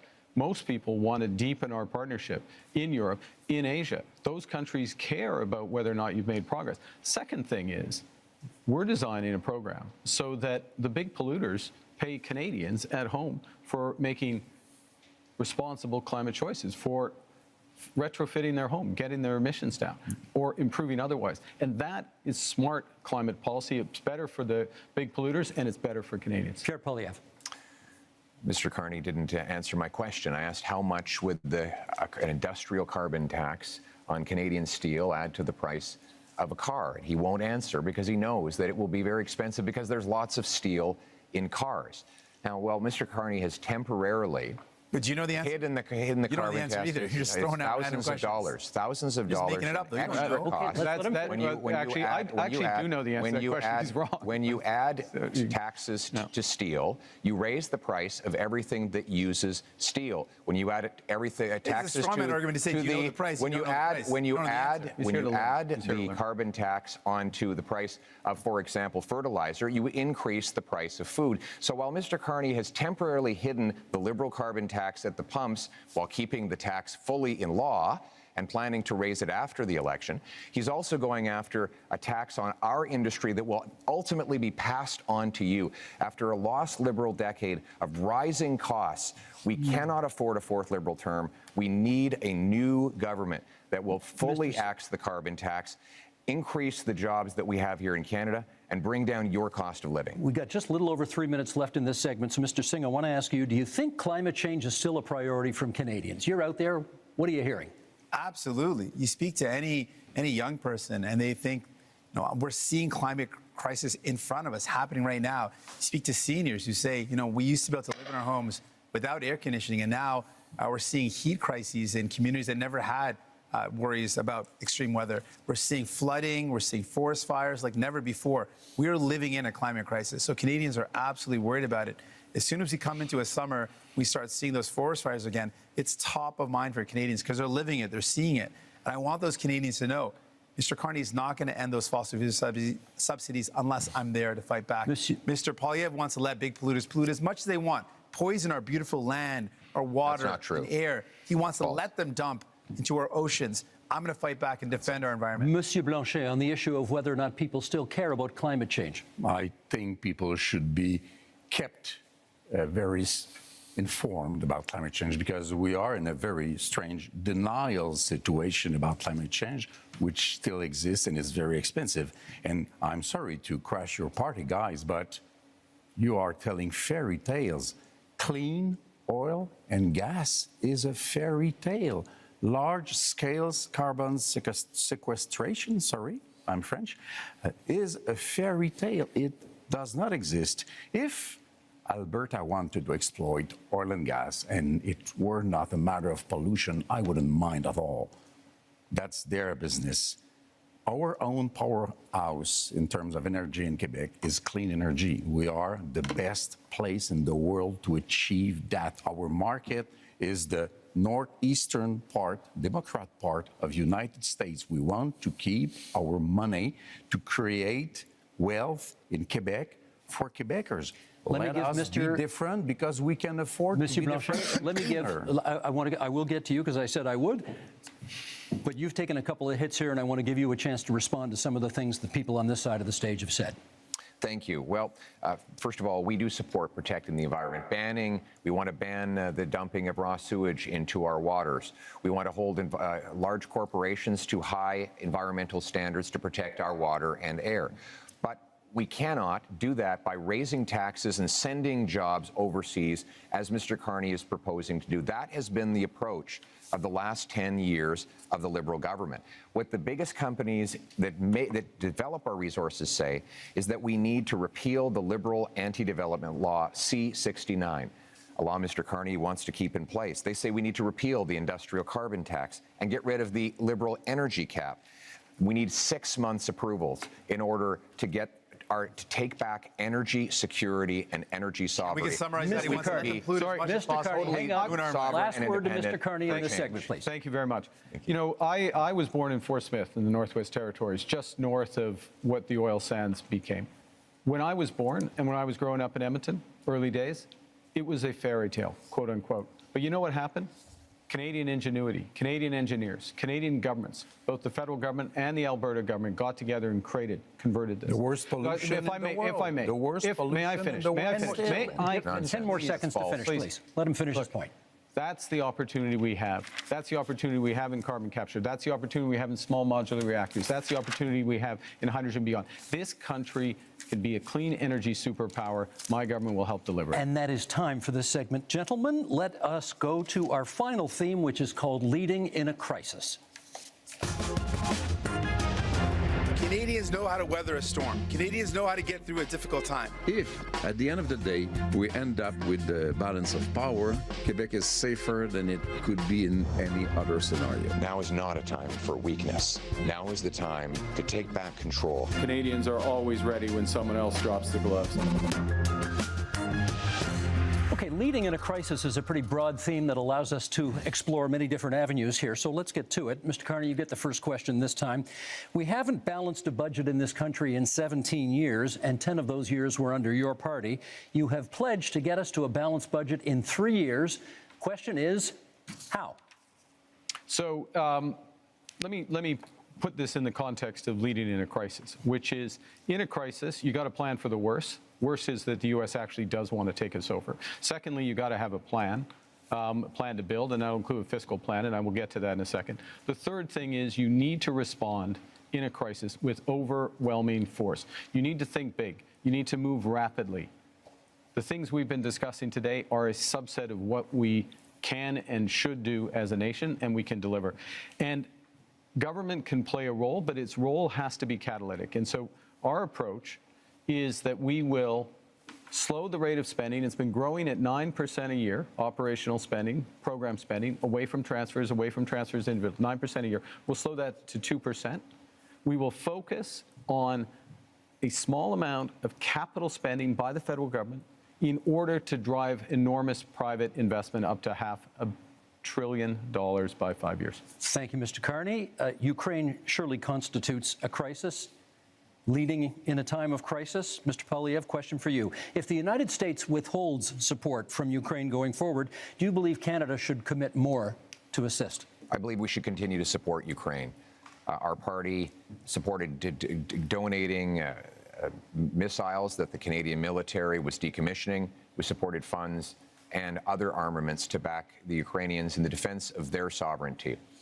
We also need to rebuild our own Canadian military because the Russians want to make incursions into our waters. We'll be buying 4 massive Arctic icebreakers. I'll be opening the first Arctic base since the Cold War in Canada, CFB Iqaluit. We're going to double the size of the Arctic Rangers and fill the vacancies in our Canadian armed forces. We need a change to rebuild our military, which has been so disintegrated under the cuts and the mismanagement of the last 10 years. But we can have a change because we have the best soldiers, sailors, and airmen in the world, and they will have full backing from my government if you give me the honor of becoming Prime Minister. I may come back to that one in the open forum because I'm not sure we got an answer about Ukraine on that one, but okay. Well, going on. Monsieur Blanchet. The answer was yes. We'll get more details, perhaps, as we go forward. Monsieur Blanchet, given the U.S. trade war, should any talk of a referendum on Quebec independence be put on pause? That one is easy. It will happen only after the negotiation is over, and that's a good thing. I want to say I support the idea we must help Ukraine, but we also must help the civilians of Gaza, and we must destroy Hamas, which is a terrorist organization. You know what? I don't want to be the leader of Canada. You will understand that. I don't want to be Prime Minister. But I can offer to be a partner, a responsible partner, a collaborative partner. If Quebec is respected in its differences, in its aluminum industry and lumberwood industry and culture and French language and values of secularity of the state, which is the price to be paid in order to have real equality, then, if we are respected, we will be a partner, and then even Canada will be stronger in its negotiation against Donald Trump. This is what I am offering. Respect us. Mr. Singh, I watched last night's debate. You seem very eager to talk about health care, so let's talk a little more health care right now. You have made many promises on health care. If a province says to you, we'll take your money for health care, but not your conditions on how to spend it, what do? We've got to negotiate. We can't be giving away money without clear conditions. We're in a healthcare crisis right now, and a crisis that is hurting people across this country. People are waiting desperately in line in emergency rooms for hours and hours. Seniors are waiting for years and years to get the care that they need for surgeries that would remove pain or help them deal with mobility issues. We're in a serious crisis. Healthcare workers are burnt out. They are overstretched. And what we're seeing is more and more privatization, and that is hurting our public universal healthcare system. So we've got to fight back against it. We cannot allow our public money to go to a for-profit private clinic lining the pockets of a rich CEO or investors instead of going towards care. We need to make sure that we are investing in solutions where care gets to people, not profiting those at the very top. And so that's my commitment. I'm going to fight to make sure we defend our healthcare against the threats of Americanization and privatization. Okay, we now go to open forum debate, and perhaps, Mr. Poilievre, you get the first word here. This might be a good time to put a little more flesh on the bone of what you think Canada could do for Ukraine if the U.S. backs out. Yes, and my answer is that we should continue to support Ukraine. We don't need to follow the Americans in everything they do. When they're wrong, then we will stand on our own and with other allies. And with respect to Ukraine, that of course includes support with intelligence, equipment, armaments, but it also includes defunding Putin. Right now, Vladimir Putin has a monopoly on the European energy market because, frankly, the Liberals blocked exports of Canadian natural gas off the Atlantic coast.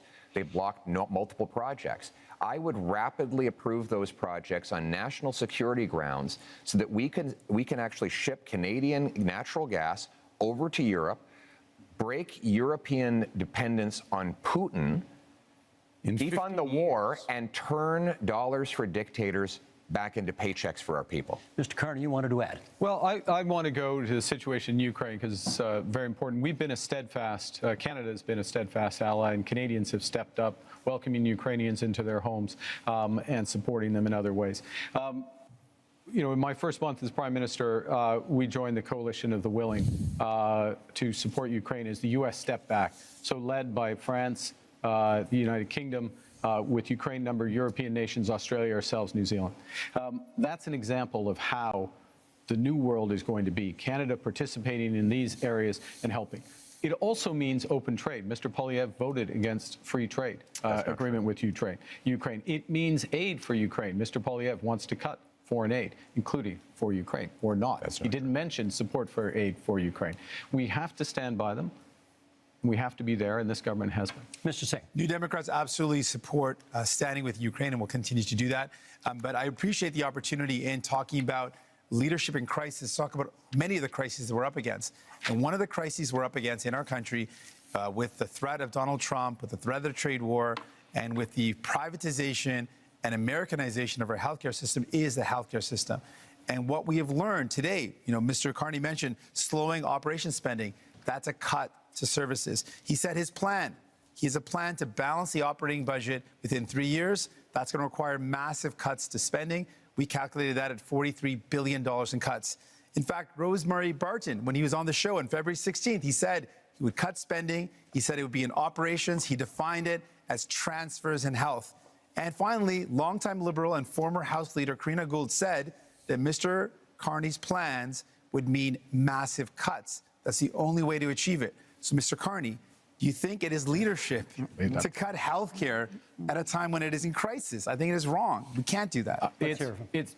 We will not cut transfers for health care. We will not cut health care spending, full stop. But we'll Mr. have Carney, a detail, if I may. Who do we believe, Mr. Carney today, or the one he spoke on Rosemary Barton's show on February 16th, the one that repeated again that he would cut spending? Who do we believe? If I may, consistently said we'll preserve all transfers to the provinces, including the increases. We will preserve all the transfers to individuals, I won't detail them all, but there. So we're looking at addressing an operational spend, which is about $150 billion. We will address that. We will make it more efficient, and we will do it in 3 years, and we'll balance that budget. Mr. Blanchet. I am 6 minutes behind Mr. Carney, so I will speak a little bit longer. First, I will support any initiative which will bring Canada aligned with Europe and NATO in order to be stronger and facing new threats. Good. I believe that 2% won't be enough. I'm not more in favor of war than anybody else, but we have responsibilities, and our main ally is removing himself from the stage. So we have to step up. We have to do our part. I want to go somewhere else entirely, however. I want to ask Mr. Carney, if we're speaking about leadership here, if Quebec and Canada were to say, you are not being given a majority government, there will be more conservatives than you would like, maybe more New Democrats than you would like, and more people from the bloc than you would like. Will you accept, because you don't seem to be very eager about that, to deal with people which basically are more experienced than you are, as legitimate as you are, and would be more representative altogether than you would be being alone in your little kingdom? And I want also to propose to you all guys that 1 week after the election, we all meet, whatever the result, and we start dealing with this crisis together, because this is what people, either they are from Alberta or Quebec or wherever, this is what people expect from us. Mr. Carney, is that something you could get behind? I look forward to meeting with everyone. You're welcome to come, Steve, if you'd like. Week after twice, but also, but in all seriousness, that's not very respectful. No, but I'll that's come. Not very respectful. I'm coming. On peut jaser un peu. Okay, I come to the core. On jase. Yeah, okay. I'll come to the core. Look, in a crisis, yes, you need a team, and you need to bring the country along with you. So what I did in the first week was to bring the premiers together, meet with all the Indigenous leaders, and move forward in that context. Now the question is, who's going to lead out of this? Whoever leads out of this, if I may, Mr. Blanchet, merci, thank you. Whoever's going to lead out of this is going to need to work with all the provinces, work with Labour, work with Indigenous leaders, work with all Canadians to bring them forward in a united front. And if I'll make this last point, one of the things that has happened, which is a credit to those people at home, is that Canadians are coming together. And it's our responsibility to meet the strength of Canadian unity. Still lagging. I have one small point to make. Yep. You will be elected, if you are elected, in the parliament where there are other leaders. I don't know if he called you, or Mr. Poilievre, I don't know if he called you, but before yesterday, you have not spoken to me once, even if I proposed it so many times. But you say, I speak to provinces' leaders. You're not elected in provinces. You are in the parliament where people are to make decisions which might not always suit you. But this is democracy, Blanchet, I'm which going to you jump don't in. know too much about. I'm going to jump in here because I'm noticing what the clock is saying, and you brought up Gaza earlier, and I think our audience would be interested in hearing your views on the other major international crisis facing the I just world want to right get, now. before we get that, just to finish up on the healthcare, I just want to speak to healthcare workers right now who are deeply worried about the status of our healthcare system, to Canadians who believe and love our universal public healthcare system, to patients who are stressed out. If you're worried about which Mr. Carney to believe, the one today or the one who spoke on previous shows and said he would cut, vote for New Democrats, and we will fight to defend our healthcare. I think your we will never supporters let would really anyone like cut to it. hear what you have to say about this question, and we have less than 5 minutes for it here. What role should Canada play in the other major international crisis in this world, in the Middle East and the war in Gaza? Pierre Poilievre, would you start us off on that? What role can Canada play? Well, first of all, we must condemn Hamas, and more importantly, the terror sponsors in Tehran who initiated the attacks, the horrific attacks of October 7th. We need to defeat the terrorists so that all the peoples of the world can live in peace and defend the right of, yes, Palestinians to have their own lives free from the oppression of Hamas dictators and Iranian intervention, while Israel has the ability to live in freedom and peace. But I also want to say we need to get back to the Canadian tradition, which is that when people come to this country, they leave foreign conflicts behind. The rampaging riots targeting Jewish communities is utterly unacceptable, and it points to the growing chaos that we see on our streets after 10 years of incredibly irresponsible liberal policies, of weak borders, of dividing people into groups, of saying one thing to one group and the opposite to another, dividing and conquering. We must end that division and unite our people so that everyone feels safe, and that when we come here, we put our foreign conflicts behind and we put Canada first. Mr. Singh, Singh, come please, from go countries ahead. from around the world, and they care deeply about where they come from, and they should be able to do so. That's a part of being in our country, to have that freedom. Your treatment of Palestinians has been frankly disgusting. Your treatment of people who provide care and service for people in Gaza has been disgusting. On top of that, people in Israel and in Palestine deserve to live in peace and security. And Mr. Carney, to date, you've not acknowledged that what's going on in Gaza is now clearly become a genocide. It's important to call things out as they are, and you've not done that. Mr. Carney. We need to work, to go to your question, we need to work with our international partners, maximum pressure, maximum encouragement for an immediate ceasefire. That's the first thing. Encourage the return of all of the hostages, resumption of humanitarian aid. My government put in place $100 million of humanitarian aid, which is ready to go. With respect to where this ultimately goes, yes, two-state solution, but it has to be a viable and free Palestinian state, living side by side in peace and security with the state of Israel. I will underscore one other thing. Mr. Poilievre rightly mentioned Iran. The Iranian sponsors in this region, we have to be clear-eyed about the fundamental risks of Iran and do everything with our international partners to check it and turn it. Mr. Blanchet. If we are to work together, we will have to be consistent. The Jewish community in Quebec and Canada is harassed by a very little minority of radical Islamists.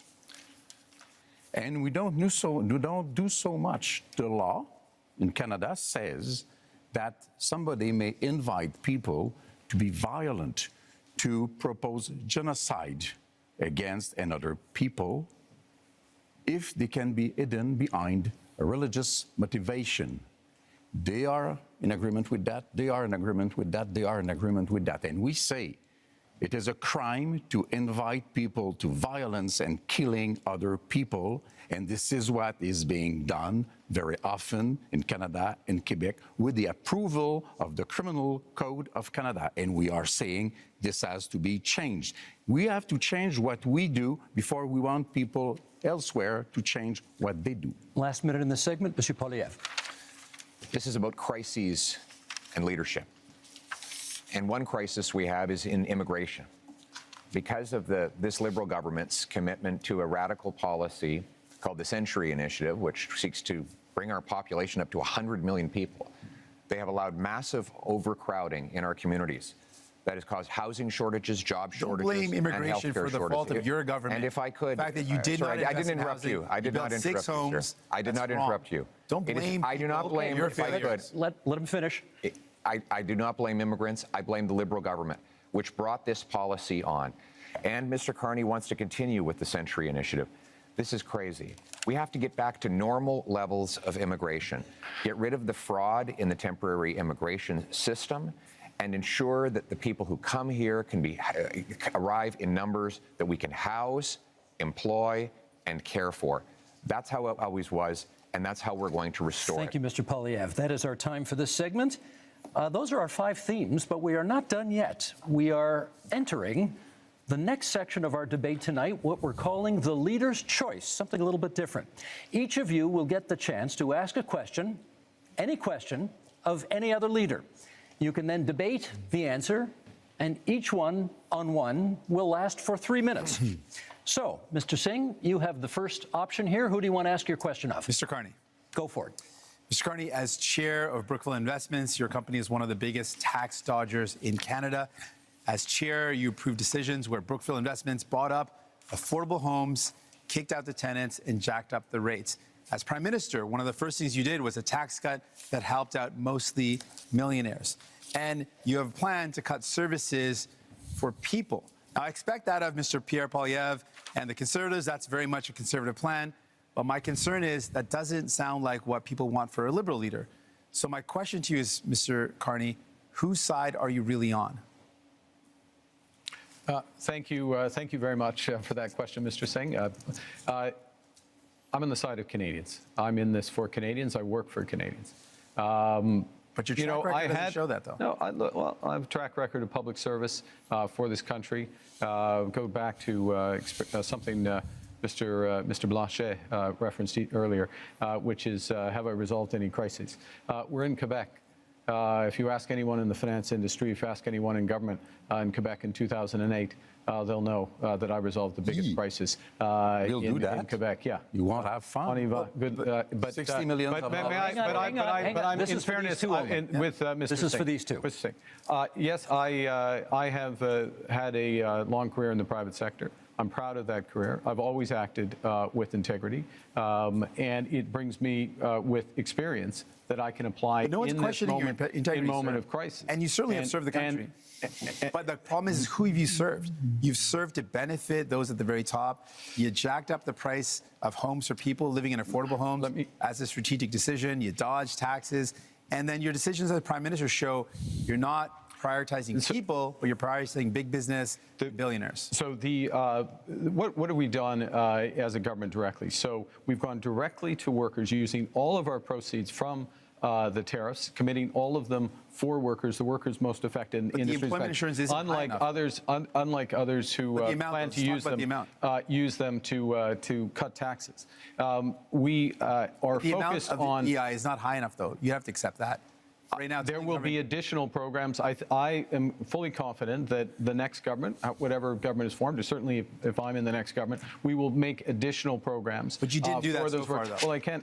You couldn't. Well, you couldn't, given that we're in an election process. You could have increased the amount, though. May I make a core point here, if I may, which is that when you think about workers here today and people watching at home, particularly younger people, there is an enormous opportunity in the trades, in the skilled trades. We are going to build this country in a way that has not been seen before. We are literally talking about hundreds of thousands, not jobs, but careers in the trade.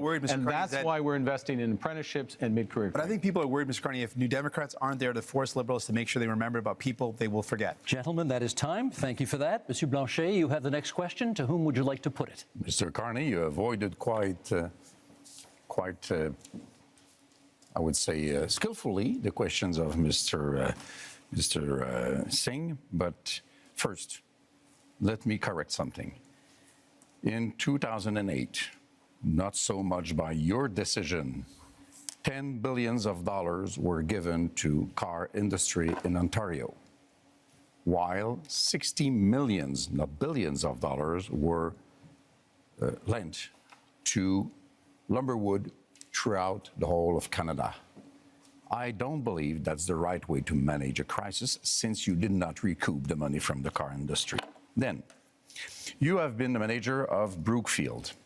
It's supposed to be a green investment fund, but we now know that 50% of the investments of Brookfield is in fossil fuel. It's not so green. You seem to want to support oil and gas industry. That's interesting. You want to support prefab housing, and it's also in the investments of Brookfield, but not in Canada. You want to support nuclear power, smaller reactors, which are more dangerous, by the way, and Brookfield has investments in Westinghouse. You have hidden the money of Brookfield in Bermuda and Cayman Island, $30 billion. Billions of dollars lost for Canada. You are having your taxes being paid by families, workers, elders in Canada and Quebec instead of paying your own taxes. So I want to know, will you, before the election, reveal all the details of your assets, as Mr. Singh has done, as Mr. Poiliev has done, and as I have done? We have a right to know under those circumstances. Let's let him answer. Well, the first thing is, I want to say a word about, I'll say a word about Brookfield.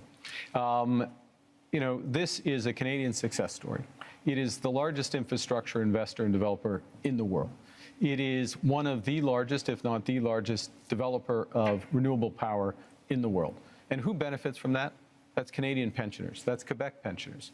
That is teachers. That is firefighters. It is a series of people, including individuals on this stage, benefit from that. Now, always acted with integrity, served the shareholders of Brookfield when I was there. I have left that. I have followed all the rules well in advance. So I have followed all the rules well in advance. Let's reveal your assets like we all did. And working for the people of Canada. What do you own? Why don't you tell Canadians and Quebecers what you own? Monsieur Blanchet, we're moving on to Mr. Poiliev now, who has his opportunity to ask the question of whomever he'd like here, and that will be?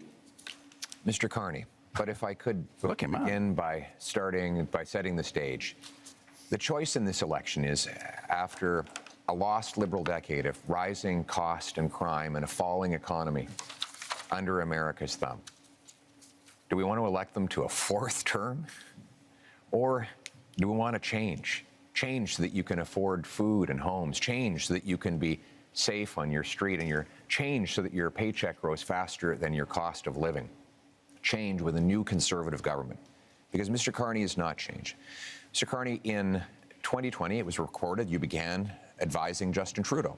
It's still on the Liberal Party website today that you are Justin Trudeau's economic advisor. They might want to update your website on that. On June 3rd of 2021, you said that inflation would be a sign of economic progress. And you advised governments, including Justin Trudeau's, your Liberal government, to print money, which led to the worst inflation crisis in a generation. Now, that means that mothers went to bed with empty fridges and empty bank accounts, worried how they'd feed their kids, that seniors worried they'd be evicted from their homes, that young people believed they'd never be able to own a home in the first place. Now, in retrospect, that you look back on the Liberal decisions that you advised Justin Trudeau to take, will you look at the camera in the eye and apologize to the many people who suffered as a result of the inflationary policies that you advised Justin Trudeau to implement? You know, I said earlier, but I'm going to say it again. I know you want to be running against Justin Trudeau. Justin Trudeau isn't here. Are you denying you were his economic advisor? I did not provide any of that advice. I did not provide any of that advice. It's on the Liberal Party website. I'm sorry. Are you accusing your Liberal Party of lying about your role? Because it says today you can go to the Liberal Party website now, and it says that you were Justin Trudeau's economic advisor. The way you judge someone, in my view, is how they act, what they do when they have responsibility. Twice I was a central bank governor.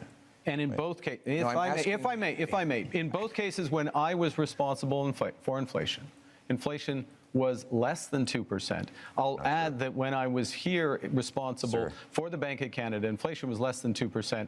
Our dollar was at parity. That is the kind of success that I can deliver for this country coming out of this crisis. And what is at stake here? You were the economic advisor to Justin Trudeau that gave us the worst inflation that we have had in a generation, because the policies that you implemented and those of the MPs that are still in your ministry. To the fellow Canadians, crisis which the last 10 years has been about the Liberals.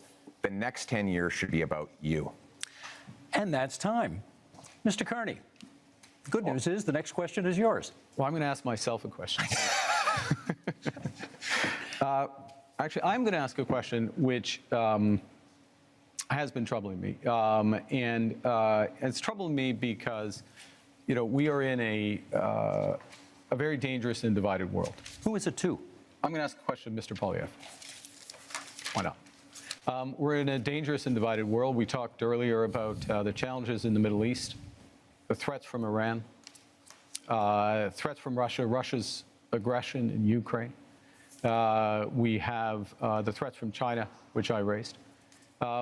We have the United States, which is fundamentally changing its security relationships, its commercial relationships. We have all this. And in the context of that, everyone on this stage, Mr. Blanchet, Mr. Singh, myself, we have our top secret security clearance.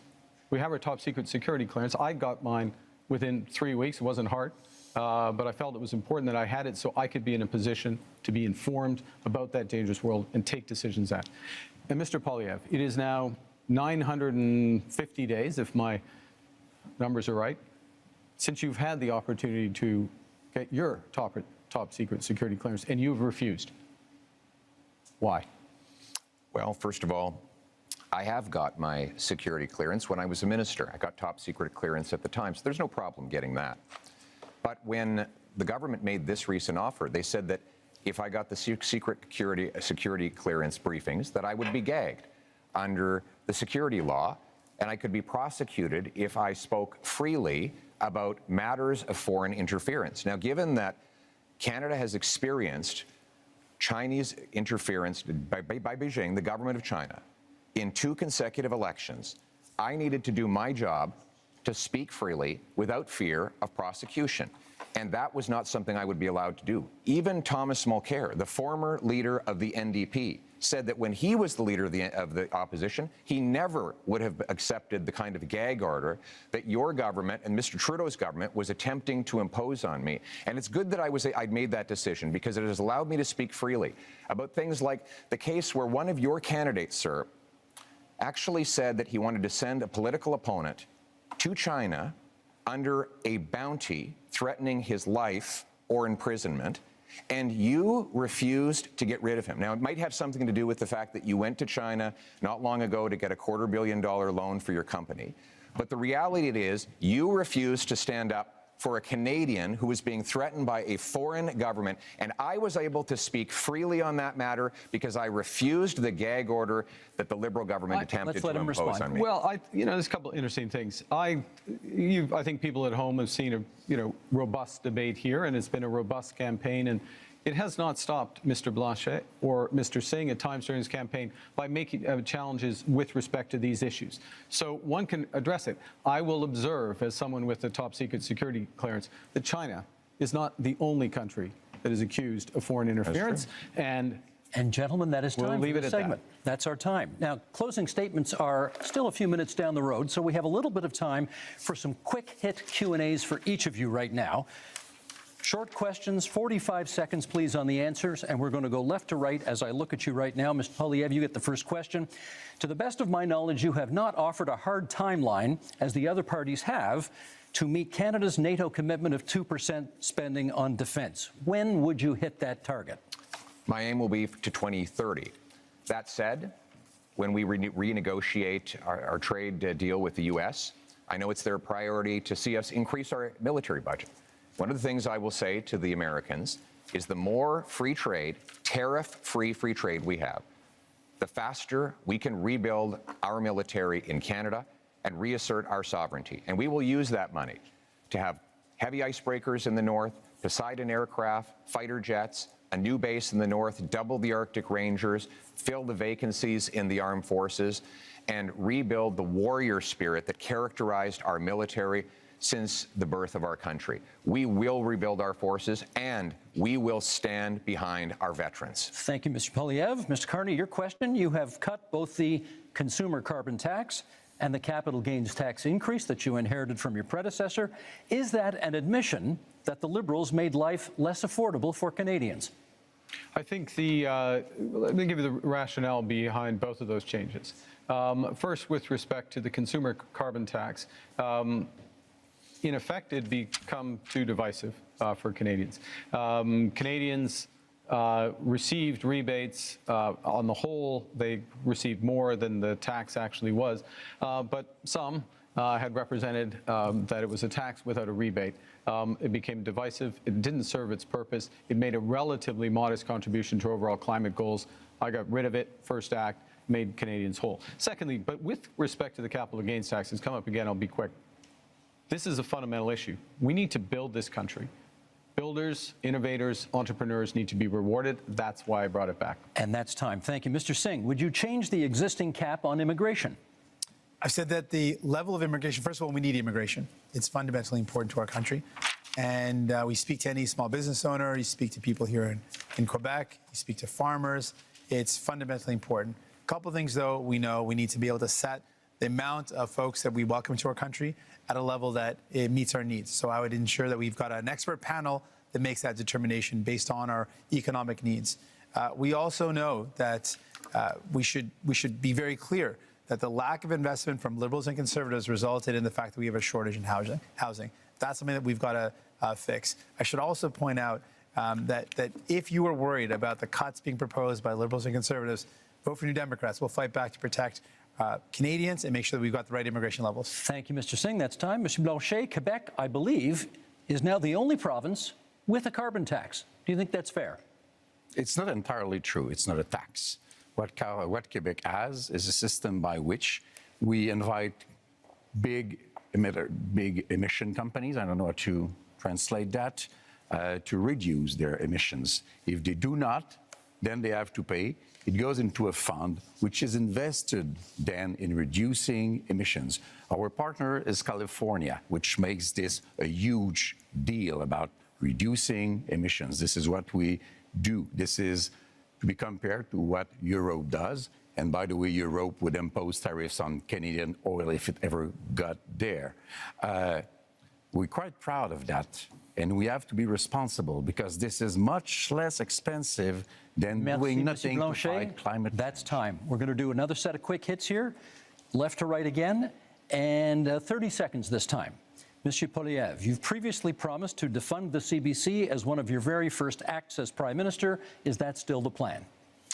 Yes, CBC will continue to operate as a self-funded, Canadian-owned and controlled non-for-profit that raises money like other media organizations through sponsorships, subscriptions, advertising, licensing fees, and countless other things that will ensure Canadians who still want to listen and view its content will be able to do so. And at the same time, we'll allow freedom of the press so that everybody has their voice heard and they can make their own decisions. Thank you, Mr. Carney. The next question to you, 30 seconds. Would you remove some of Canada's legal tax avoidance loopholes that companies that you have worked for have used? look, I think that what we need to do is undertake a comprehensive review of our corporate tax system and do that on the basis of the right principles. We've got to have fairness, transparency, sustainability, and competitiveness. So we need a tax system, a corporate tax system, including being part of a international minimum corporate tax through the OECD. And that is time. Mr. Singh, the question for you is, if you hold the balance of power after this election is over, what would your price be to support another party? We've laid out our priorities. We want to make sure we bring down the cost of groceries, build homes that people can afford. I can also tell you that we would defend CBC, unlike Mr. Poilievre, who wants to cut it. And we would close tax loopholes and offshore tax havens, even though Mr. Carney didn't respond to that. And selling stocks and shares to make profits and then having less taxes on that is not hard work. And so those aren't the job creators. The people who are job creators are the hardworking men and women that contribute to our economy. Thank you, Mr. Singh. Monsieur Blanchet, kind of the same question. If you hold the balance of power in the next minority parliament, if it is that, what would be the price of your support? Respect for Quebec. That's quite easy. I don't want to go against what Canada wants to do for itself, but I don't want Canada to impose an economic vision or a multiculturalist vision on Quebec, which is different in terms of language and values and secularity and equality between people. So I want to be a partner, and if Quebec is respected, Canada has nothing to fear from the bloc because we vote for what is good for Quebec. It only has to be good for Quebec. Thank you, Monsieur Blanchet. Now, we have one last question for each of you. We'll go right to left this time as I look at you.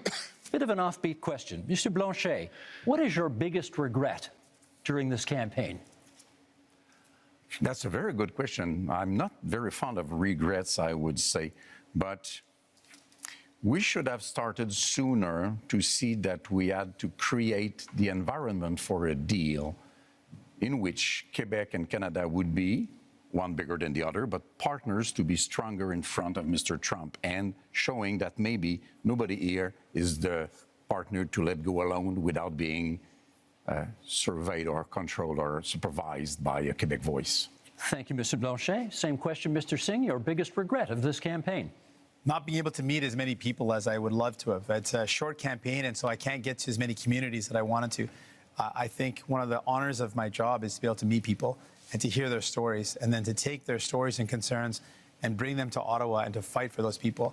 And so I want you to know, even if I haven't made it to your community, I'm going to fight like hell to make sure that you're represented, that we never let any government cut our health care, that we defend the values that we care so deeply about. We make my life more affordable. That's my commitment to you. Even if I didn't get to see you, that's my commitment. Thank you, Mr. Singh. Mr. Carney, same question. Biggest regret of the campaign? To be honest, it's the same answer. This is an astonishing country. It is an amazing country.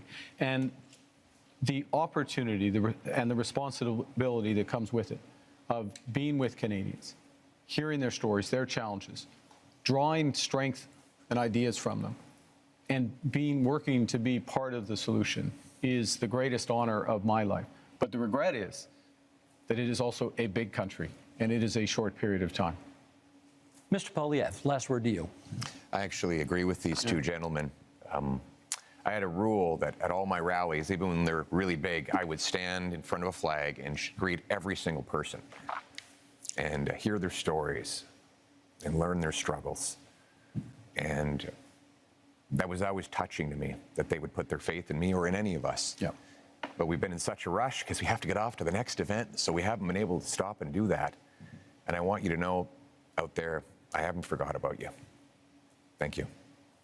Thank you, Mr. Poilievre. It is time now for closing statements, and prior to the debate, you drew lots as to which order we would go in, and Mr. Singh, you get the first word on a closing statement. Certainly, thank you. Because you voted for New Democrats, we were able to build this country that we love. Universal health care and pensions, because you voted for us. Because you voted for New Democrats, we were able to fight to bring in dental care, pharmacare, and childcare. Because you voted for us, because you supported us. You have the power with your vote to send more New Democrats to Ottawa, to continue that fight, to make sure that no government cuts the things that we hold dear, like our health care, to ensure that we can do everything possible to make life more affordable by making it more affordable to buy your groceries and to get a home. I'm asking for your support in this election so that I can continue to fight to defend the things that make Canada, Canada, the things that we hold dear, the things that make us proud to be Canadian. Thank you, Mr. Singh. Mr. Carty.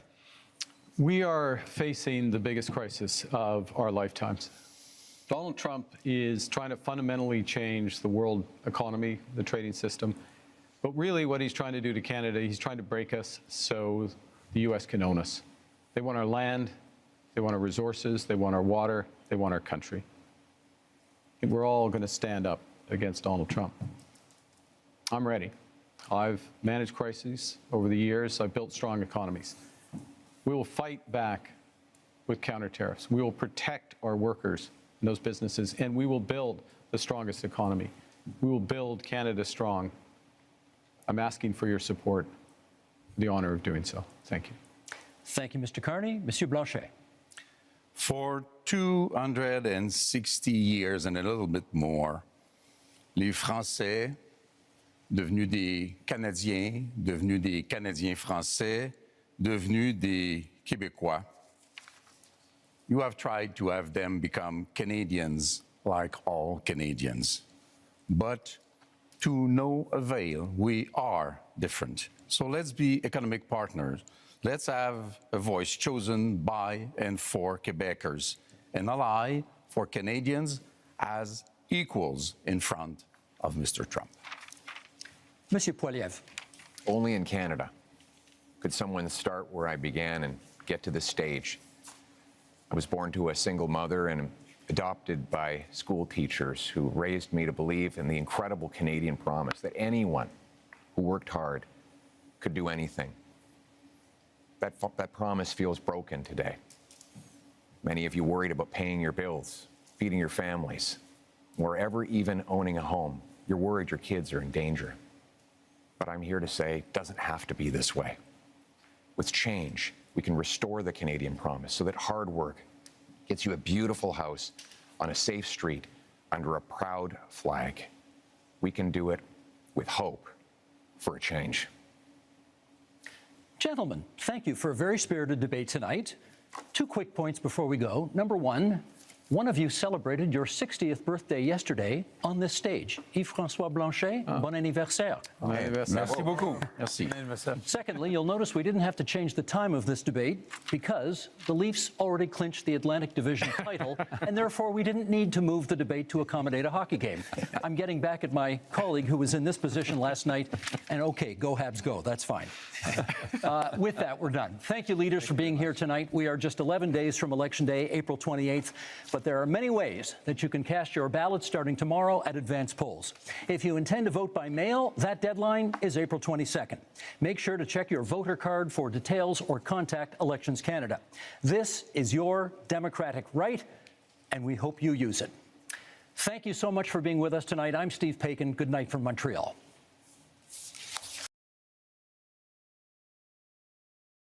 So 11 days until we cast our ballots. Now, it's our understanding that the post-debate media scrum has been canceled because of security concerns. So we're going to go to the phones, and that's where you get to weigh in on the conversation tonight. Call now, call often. I'll put the number back up on the screen. 1-647-734-4220. When prompted, punch in the PIN number 860-075-764, followed by the pound sign to join the conversation. And to reinforce, I'll run this. Okay, Mavericks, it's call-in time. Join the conversation. Call 1-647-734-4220. Then enter the PIN number 860-075-764, followed by the pound sign.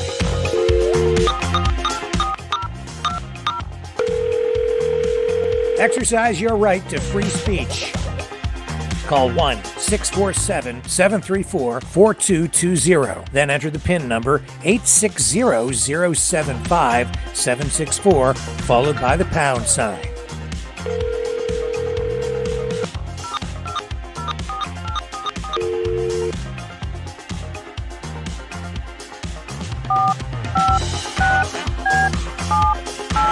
Call 1-647-734-4220. Then enter the PIN number 860-075-764, followed by the pound sign. Maverick News. Call now. The world is watching and listening to you.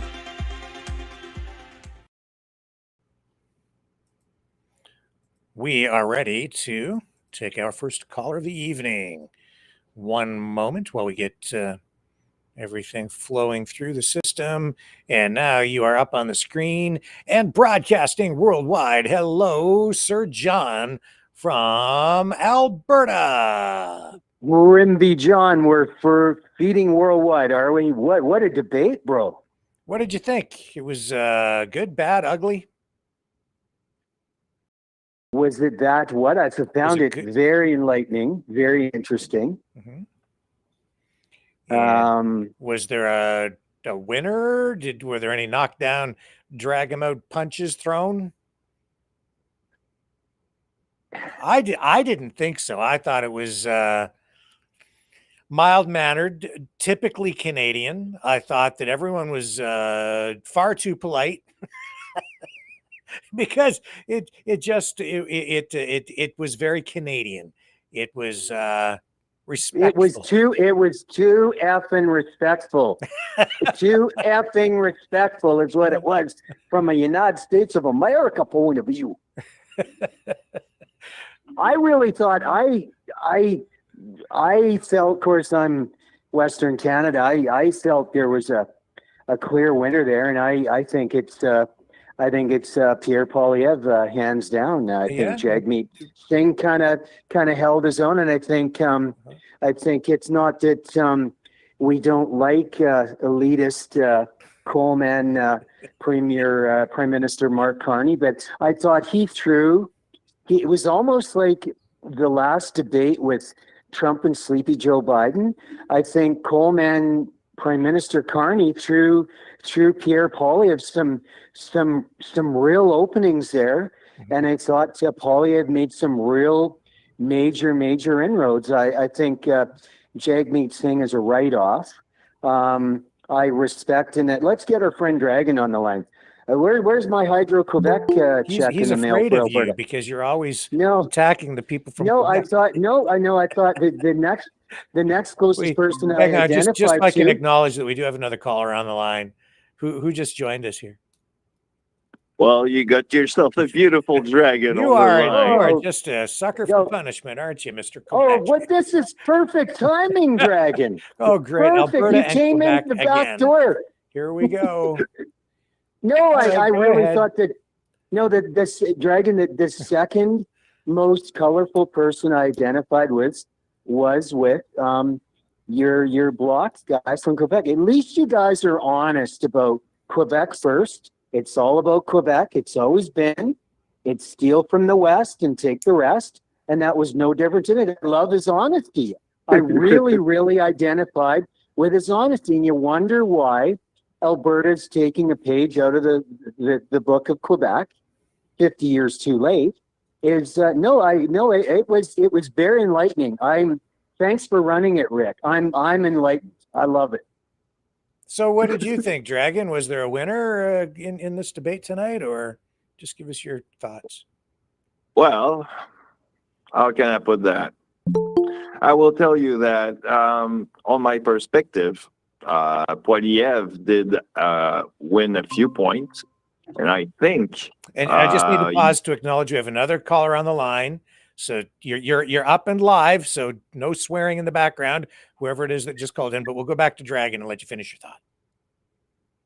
So, yeah, I think Poilievre did contribute to point out a few stuff. So, yeah, he did won a few points, I would say. Carney looked completely lost in most of the question, which is with what I would expect from a liberal. So yeah, I think that Poilievre did pretty much win the fight here. You know, one thing before we go to the new caller, I did take note of is when Carney got to ask the question of Poilievre, and he said, "Why didn't you get your security clearance?" And Poilievre actually took that, flipped it around, and then put Carney on the defensive. If you noticed, it was skillful. Yeah. Yeah, and it wasn't really the right question for Carney to ask. So whoever prepped him for this debate, he needs somebody better. Because well, guys, basically, Coleman, our Prime Minister Carney, he was the Joe Biden, and Pierre Poilievre was the Trump. But I don't do, think Dragon, he was I gotta that say, sleepy.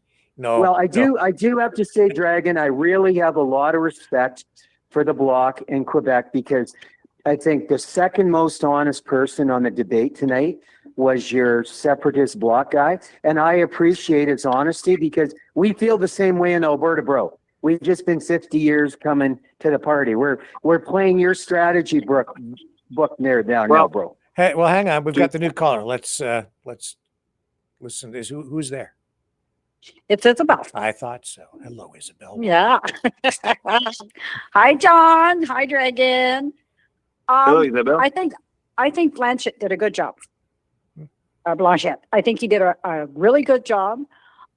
Pierre really put Carney in his place. And again, though, Jagmeet Singh was like the little 2-year-old tantrum in the corner. He couldn't keep his mouth shut. He did himself a dishonesty there tonight, just like he did the other night. Mm-hmm. Yeah, he was the guy kind of interrupting everybody, wasn't he, Jagmeet Singh? Constantly. I agree. Yeah. Like, are you 2 years old? Well, he's screeching for attention. He's way behind. It looks like they might even lose official party status based on the polling, if you believe that. And in this case, I tend to believe it. Well, he was embarrassing. If that would be my leader of my party, I'd be embarrassed. I'd take him in the corner and say, "Can you shut your mouth for like 2 minutes?" But really? Guys, from the Alberta point of view, Remy John, Dragon and Isabel, welcome. The guy from the Bloc, there were the gun barrels were all pointed allegedly at Coleman, Prime Minister Carney, on Brookfield. You don't live in Canada, you live in New York. I mean, why? And he dodged the questions, not gracefully at all. What is your net worth? Where are your assets? They hit him hard. They hit him high and low and where the cherries grow. And he just was flat-footed. He's an elitist banker. He's an elitist banker. He's as farthest thing from a Canadian Dragon than you are in Quebec or me in Alberta. Are you, Isabel? He's not a Canadian. He's a big freaking elitist banker. Yeah, they went in with he was targeted from the minute he started. And I mean, Blanchett really had the numbers on him, and you could see it on his face. Like Carney just was like, "Oh my God, they're going to bring this up," and everybody was like, you knew everybody knew about it, and he still didn't answer it. So, dancing around everything. Like you say, whoever wrote his line did a bad thing tonight. Well, I would ask this: how is he supposed to list in a debate all the different things he's invested in when his investment is in Brookfield Asset Management, which is a company like an asset management fund is like heavily diversified, so they're invested in like probably thousands of different companies. Right, but the ones that he is invested in, what's that? Are the ones that he's pushing on the country. Well, that's sort of my point, though, Isabel, is with an asset management fund. I don't think that people understand what an asset management fund even is. In fact, I'm certain that the vast majority of people, like maybe 15% of the population, understands. They've actually. Well, Rick, come on, Rick. No. Let me finish, John. Let me finish. I'm not trying to defend him so much as just explain that these companies are just you can target somebody on this front. Like it's like, okay, they own portions of all kinds of companies. So Brookfield, like BlackRock or any of these asset management funds, they have like they have shares in solar panel companies, but they also have shares in oil companies. They have shares in car companies, but also in companies that manufacture canoes. They have shares in like all kinds of different, like all kinds of companies. That's why people say, well, BlackRock owns 90% of everything in the world. It's world domination. In fact, I wrote a Substack about this. Was it the one I published today? I think it was, as a matter of fact. I've got a new Substack article kind of explaining all this. I'll put it in the chat.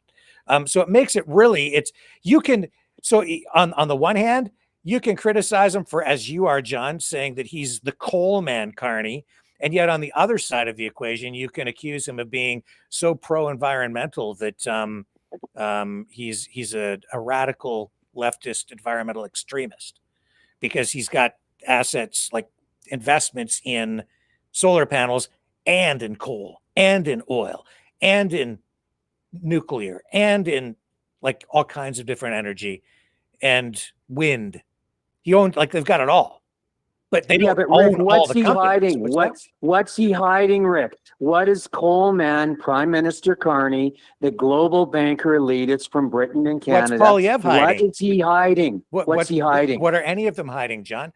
That would, like, I don't think he was effective. He has been effective in dealing with this. My rebuttal would be, okay, Pierre Polyev, what about you? You first. You tell us what's in your funds. Disclose, because he's not disclosing. None of them have disclosed. Not one of them. Like, not fully. None of those guys on the stage have, but they're all going after Carney. Again, whoever is advising them on how to debate and how to run this campaign, they suck. Well, All right? it's Justin Trudeau people. Pierre Polyev said it's all Justin Trudeau people here, and your speech writers, and what they're all here, and your website. Polyev did it with his website. The Liberals have this really super powerful election machine over there, and but he must not be using their top people, and certainly not the people that were advising Trudeau. I don't think, because from what I'm seeing, he's just not effective in these debates. He's not effective in the media scrums. He's not effectively dealing with these challenges. I'm amazed that he's been so neutered when it comes to responding to these things. And when he does get caught in a corner, he gets very ignorant. Sometimes, he gets edgy, right? Like he's irritated, and you can tell. But I think it's because he's not a polished politician. He doesn't know really how to respond to these challenges. I think he thought he was going to come in. I don't think he realized how tough this gig is. No, not at all. He's not ready for this. Well, not for the media and the questions in public like that. Well, Dragon, I got to say, your guy from Quebec, and you are separatist. I thought I don't need to deliver the point of separation out of Alberta. Your guy did it for us. You did it for the worldwide national audience tonight. You're guy from the block. I mean, you laid it all out, and thank you for his honesty. You laid it all out, totally. It's awesome. Yeah, well, that's your point of view. I think he has probably a plan, but I'm not going probably to vote for him because either I'm a good Quebecois, I'm probably more into, leaning my force within the country. So, yeah.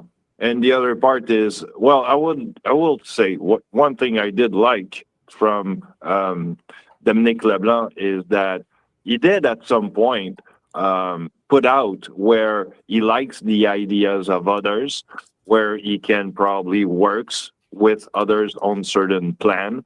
So that could be also a good force to reckon with at certain point. But it's where you got to put your vote that is important, I think. Yes, I did like how he came across with that. He's willing to work with people. But like he said, he's been trying to contact Carney and have a conversation, and he hasn't had a conversation. So yes, he does feel left out. Oh, Isabel, was that a beautiful call out, Dragon and Isabel, that your block guy did? He basically told Coleman Carney, you're full of SHIT. I've reached out to you numerous times. You haven't even had a minute to pick up your cell phone and call me back and acknowledge my calls. And I think that's all. I'm honest. I really think your guy from the block tonight was laid his cards on the table and was blatantly honest. He's done Alberta a big favor. Thank you very much. But he was honest, but he did say he was willing to come together. I mean, Carney said he wants everybody to come together, but yet he hasn't contacted Quebec. So that didn't look good on Carney. Who's the new caller? We have somebody new with us. Go ahead. On the table and yes, hello. Are you here? You might want to turn your audio down because we've got echo in the background. There we go. Are you the one I'm speaking to? I am the one you are speaking to. Are you the one I'm speaking to? Well, let's carry this on. I won't keep you very long because other people have their important things to say. Who is this? What's your first? My name is I'm Dennis. I'm from small town Saskatchewan. I'm 69, born and raised here, and I've traveled the world a bit working in the energy business. Welcome. Thank you. Hi, what Dennis. I see. Oh, hey. I have some fairly outlandish, controversial, shouldn't be said views. So what I'm going to stick with is when I was younger, I used to not watch, but I'd see the politicians arguing with my parents. And I thought, gee, none of those people are any good. All they do is say bad things about each other. And that was a child's point of view. And that still exists somewhat, but I do like in this debate, there was an opportunity to pick out a few good things. I just wish there'd be some way we could take all the good things, mix them all up and put them onto a number 5 person that was there for us. I have great hopes for Canada. I am more of a patriot because of Trump, and I really like that. And I'm glad you're there to show other people's views. I hope if I were having my preference, it would be Pauvier. He seems to be new and have some open ideas. And I do hope that this election, we get a massive turnout and it really shows what Canadians want to do. I expect a big difference between East and West, but that's usual. Anyways, thank you for being there and letting people. I'm going to hang up and I'll listen to you on the channel. All right. Well, thank you very much for calling in tonight. Truly appreciate it. And great comments. Thank you so much. Okay, give me some reaction to what Dennis had to say, guys. I agree with Dennis. Yeah. Our friend from Saskatchewan, please call in again like Our Lady in Manitoba, because we don't have anybody in Saskatchewan, I think, Rick. So it's too bad he hung up on the call, but yeah, great point of view and very appreciative. Yeah, well, I don't know about you guys, but I was joking when I said it was just too respectful. I actually prefer the respectful approach. And in reality, we have seen these guys steal each other's ideas, especially Mark Carney has stolen a lot of Pierre Poilievre's platform and made it part of his. So, and I will say this too, in recent weeks and months, I've seen all of them kind of come back over closer to the center, closer to, I think, where I'm at. For me, I relate to more of what I think all of them are kind of saying. So I'm finding more commonalities with all of them to a degree than I was before. And I think that's a positive sign because I think we're getting a little less polarization here in Canada, except out in Alberta, where everybody's on this roller coaster ride of 51st state separatism. And that's pretty darn polarizing out there. So, John, see if you can throw a fire hose on some of that stuff, but I'll throw it over to Dragon. Well, but Rick, that's a little rich coming from the point of view. One of the main guys on the stage tonight is Bloc Quebecois sitting in the House of Commons in Parliament wanting Quebec to separate. That's You're the one who said he thought he did well. You were praising him 5 minutes ago. But he's a separatist sitting in the Parliament wanting his Quebec to separate. That's a little rich to point the finger at Alberta. I didn't point the finger at Alberta. You're taking it out of context. I'm saying that Alberta is divided right now, that you guys are all fighting with each other. I'm not criticizing. I'm just pointing something out. It's a neutral comment. Please don't take the flamethrower to me. Don't shoot the messenger, John. I'm just commenting. It's not a criticism. It's an observation. It's not a negative thing at all. But Dragon. Well, Dragon, you it's know your what? turn. It's Dragon's turn. Yeah. Well, I do remember once, long time ago. Oh, geez, that makes me old. I used to be a little kid when I did look at Brian Mulroney on stage, and these time were pretty heated, if I do remember well my recollection of debate. So yeah, it was a fun time back in the days with the Lac Meech situation, right? So Yeah. let's extend that to what's going on right now. It's kind of weird when I've seen there's a little bit of polarization, like Rick have said about what's going on, or mostly with Carney, because Carney is not on his spot at all, actually, and this is why it looks bad on him. Isabel, Yes. thoughts? I fully agree. Carney is not prepared for this kind of platform. No. He is absolutely not prepared. These guys have been at this well, not maybe Dead Meat thing so much, but LeBlanc and Polyev have been on this kind of platform a long time. Carney is kind of the guy that sits in the office.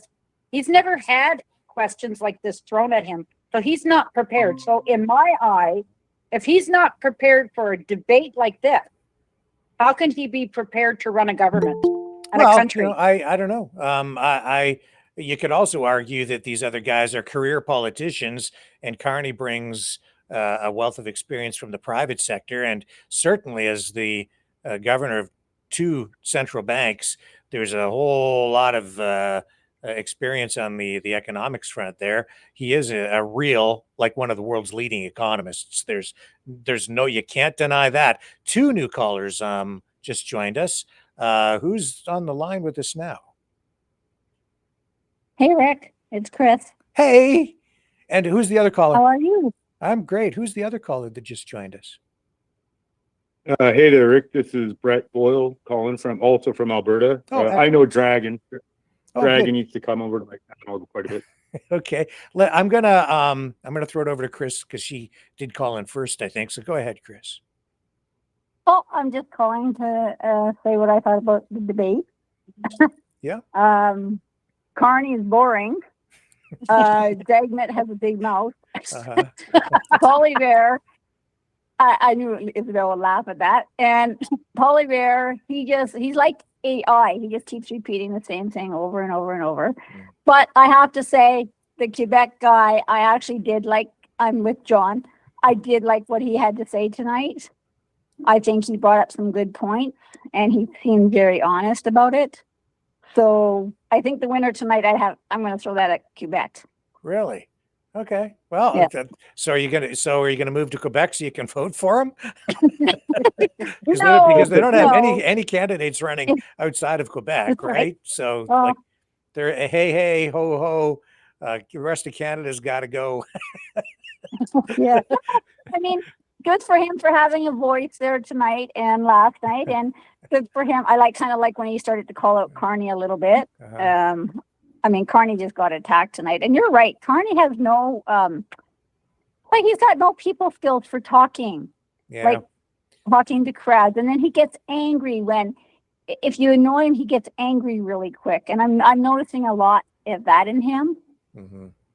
Yeah, he'll have to grow into the public into the public spotlight that he would have to fill as prime minister for sure. He's a smart guy. He's a smart guy. I think he'll do it. But he is. Yeah, back to you though, Chris. If he gets, I just don't think. And I don't even know why he was there because he's not going anywhere. Right, Isabel? He's going nowhere.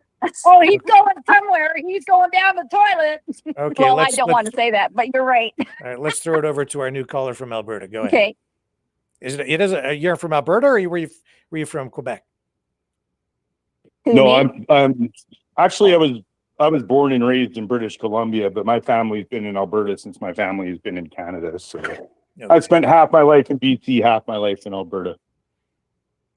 I was also a participant at the 22 Freedom Convoy protests and was part of the blockade at Coots Milk River and stuff. So I see.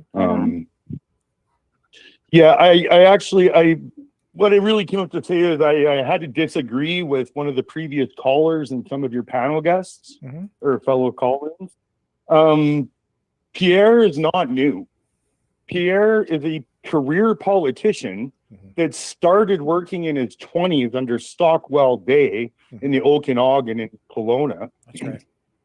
He's worked for Stephen Harper's previous prime ministership. He's not new. He's a career politician that has been groomed for position.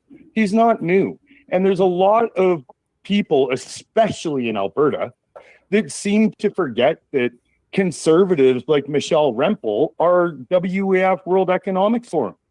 Like, I am beside myself being at the border blockade, being part of the discussions there where we didn't talk a lot about the Liberals and the NDP and the WEF and stuff. Like, we all already knew that. A lot of the conversation was surrounded Michelle Rempel being part of the World Economic Forum, Andrew Scheer being part of the World Economic Forum, John Baird. Like, you have Pierre has close ties with B'nai B'rith, which is the Israel lobby. Like, to think that he's new or like voting for conservatives is voting for change is just beyond me. I can't even comprehend how this is even a consideration or a thought that the flip-flop between the red and blue is voting for change when it's actually voting for the status quo and more of the same. So who would you vote for then? You know what? I was actually... Obviously you're against the Liberals because you stood up at the Coots border, and now you're saying you don't like Pierre because he's not new. So who are you for then if you're in Alberta? Just curious. I actually was disappointed that the election got called quite so quickly. I don't really feel like I have anybody to vote for right now, and I was going to put my own name on the ballot. Be the change we want to see, right? In my mind, I couldn't in good conscience vote for any of the big three parties. You couldn't pay me to vote for the Conservatives, the Liberals, or the NDP. All three are corrupt to the beyond. And you're wasting your vote voting for them because those MPs, they have to vote along party lines once they get into that House of Commons. If they don't, they get kicked out of the party. So your MP from the red and blue parties, especially, also the orange, you're wasting your vote. They don't listen to their constituents when it comes to House vote. They have to vote along party lines. You're wasting your vote. They don't listen to their constituents. And it's not voting for actual real change. It's voting for more of the status quo. That's what the red-blue flip-flop is. Just the status quo. And in my opinion, I think the Liberals have deliberately run things into the ground so bad that the people would literally vote for a goldfish if they ran for the Conservatives. I think it's been done by design and on purpose. They're just passing off the baton. You know, I feel very strongly that the Liberals, you get the social agenda, and the Conservatives, you get the corporate agenda, where they're selling off selling off public corporations, tax breaks to the wealthy, cut funding to healthcare and education. Like, it's their MO. Nothing's changing with the Conservatives. It's just more of the status quo and the same. So I had to come up and I'm sorry, forgive me. I know I'm rambling probably now, but I had to come up and just. No, you're welcome to share your views here. Pierre's not new. He's not new. He's a career politician groomed for position. So sorry, thank you. Yeah, groomed or you know, you could argue that he worked his way up, but either or, but certainly has been around. Well, that's all he's ever done. It's politics. Rick, my friend My friend from Alberta, BC, Daniel Smitty just dumped a guy out of the Alberta legislature, a backbencher, because he voted against the party. My friend, new friend, Alberta, BC makes a good point. He voted against the party for an independent public inquiry about this healthcare, scandal in Alberta, and they dumped him. Like, he got dumped because he didn't vote party lines. Sorry, Chris, did you have something to say? Was it you? Well, I'm just listening to John, Yeah. and there's two John that have been ousted by Daniel Smith by now for not going along with this scandal. There's no transparency. So I was going to ask the new caller, and I'm not picking on him or anything like that, but if you don't like the Conservatives, I'm assuming you don't like Daniel Smith that's in the province either. So some background. I actually live in the town that Danielle Smith is from. I live in High River, Alberta. I actually met her. I've met her in 2013 during the flood here. I was here for that. And so I've met her too. My opinion of Danielle Smith is she's a traitor. The floor crossing that happened when she left the Wild Rose to go to the Conservative, that actually threw the election and the NDP got in here. So people in Alberta, they like to complain about how the NDP got in here, which I've never voted NDP, but in fairness, they did a good job while they were here, correcting the abysmal dealings that the Conservatives did. Her floor crossing through that election, and it split the vote, and the NDP ended up winning and getting in. So I've known Danielle Smith for a long time, and I've thought she's a traitor for a long time. Can you define that for us? What do you mean you think she's a traitor? To explain that. If somebody gets up and walks across the floor and goes to join another party, don't you view that as a bit of kind of traitor or backstabbing or? Okay, like, well, yeah, we have to be. I'm just, hold on. To me, a traitor is I'm like a traitor to the country, but you could be a traitor to the party. So what do you traitor mean? to the party. Okay, one person at a time. Whoa. So you're a traitor to the Wild Rose Party? Yes, like you can't trust the person, right? They're going to deceive you. They're going to, what she should have done was resign from the party and just sit as an independent. Right, in the next election, join a party or run as an independent or whatever. Not cross the floor, bring MLAs with her, and it really threw the election. If I may, towards the end. Can I ask you a question? And we have another caller on the line, but just so new caller, just wait for just a moment. You are on with us, but I just want to finish up with our previous conversation here. Yeah, Wild Rose Party. That's is a separatist party, right? I'm not 100% entirely familiar with that party. As to what I don't think so, as far as I know. Wexit and the Maverick Party certainly was. I think Wild Rose. John? Rick, Wild Rose was separatist, no question about it. Separatist party. Danielle Smith was and probably still is a separatist.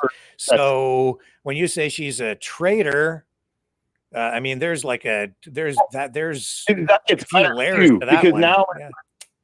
Well, it gets better because not only did she do that with turning the back on the Wild Rose, I mean, it doesn't matter who the party is. It could have been the NDP, the Wild Rose. It doesn't matter. Whatever the party is relevant. The fact that she crossed the floor and took MLAs with her, where it's like that, put the question mark above trust, right? Well, she injected separatism into the UCP is what she did when she did that. Now she's gone on to double down and get even worse. Where now I agree. She's actually bending the knee to Trump. Like I'm planning on getting out and going and doing some protesting again, and I'm gonna have sign that is talking about deporting some people. Like we're gonna deport Pierre to Tel Aviv. We're going to deport Danielle to Mar-a-Lago. We're gonna deport Carney to Davos in Switzerland.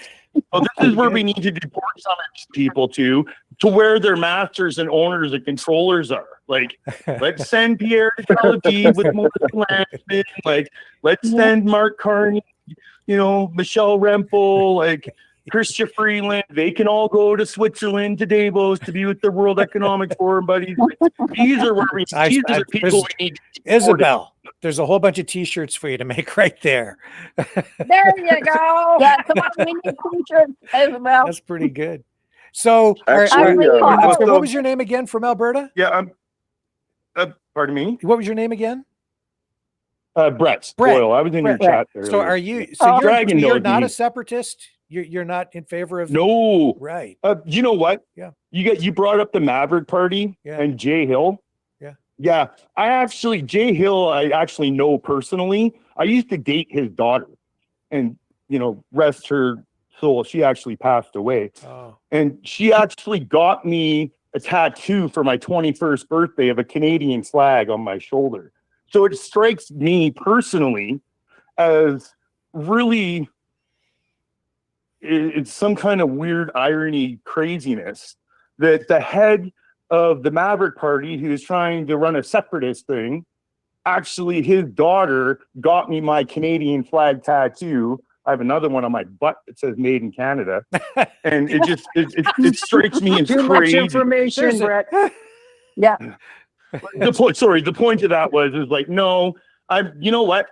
During the 2022 Freedom Convoy protest, we saw Albertans and Quebecers get along, work together, be comrades and brothers in arms.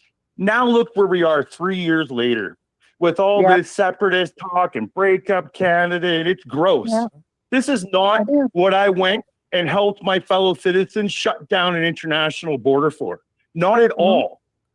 I left a lot of the groups that I was in because of all their separatist freaking talk and garbage. We did better as a unified people than we are doing with all this separatist divisional crap. Right. So, because you went there just as an ordinary Canadian, you weren't an organizer. You were there because of the mandates and all of the craziness that was going on during the pandemic, right? Absolutely. Yeah. When me as a Canadian can't go to a hockey game without a certain injection, that's a violation of my charter of rights. That's medical discrimination. That's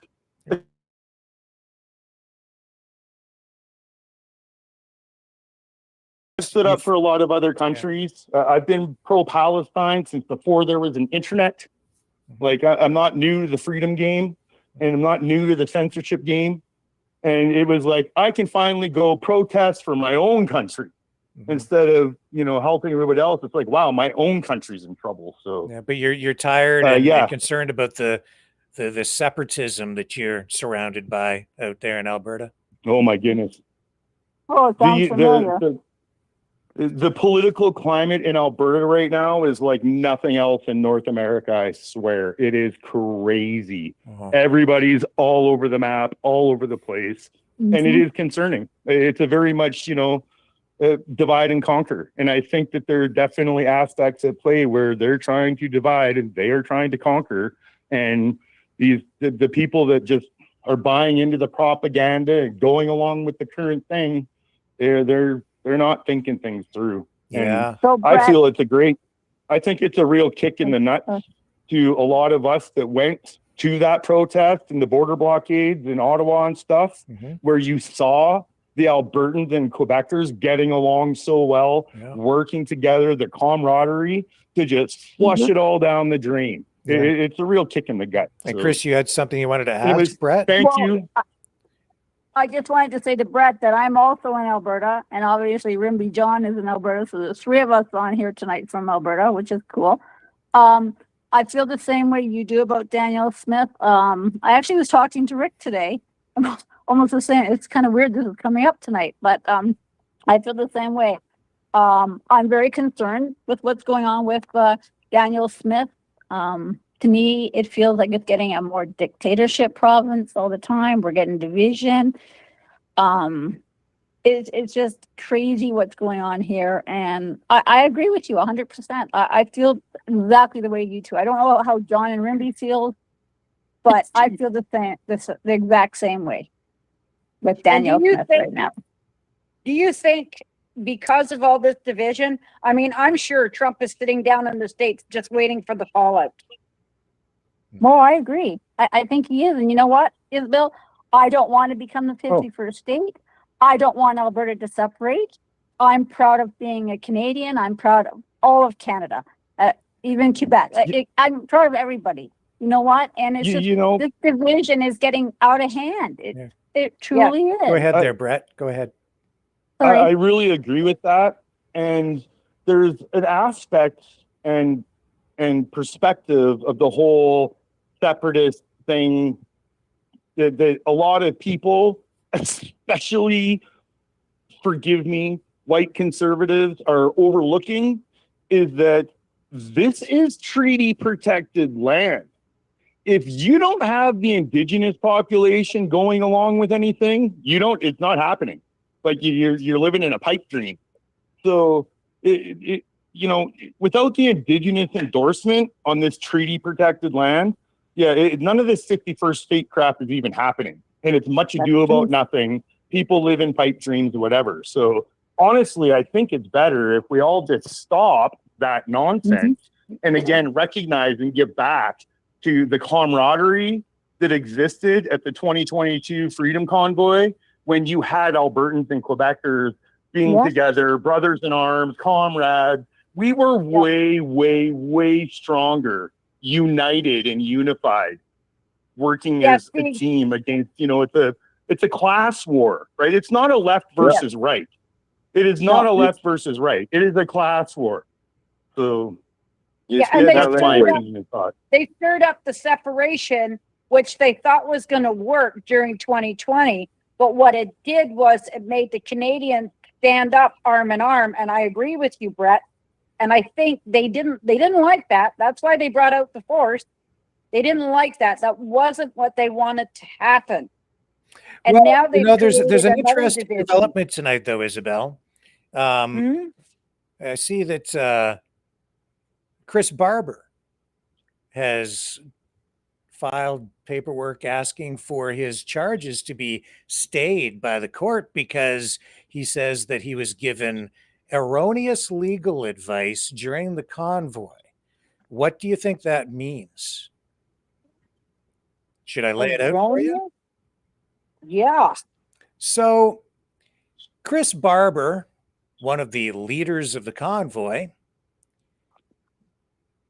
after the Emergencies Act was passed, his lawyer, Keith Wilson, if I remember correctly, made a public statement, and I think Chris Barber was there with him, but he gave legal advice telling everyone, including Chris Barber, that it was their legal right to protest and that they didn't have to leave even after police began handing out leaflets telling everyone to vacate, to move along, or you will be arrested or possibly worse. But Keith Wilson, even after, and advised people within the protest, including the leadership, that they didn't have to leave, and also encouraged Canadians, or more ordinary Canadians. He asked for more people to come, even as the leaflets were being distributed to everyone saying, you got to go or you're going to jail. And so he encouraged people to stay and stand against them.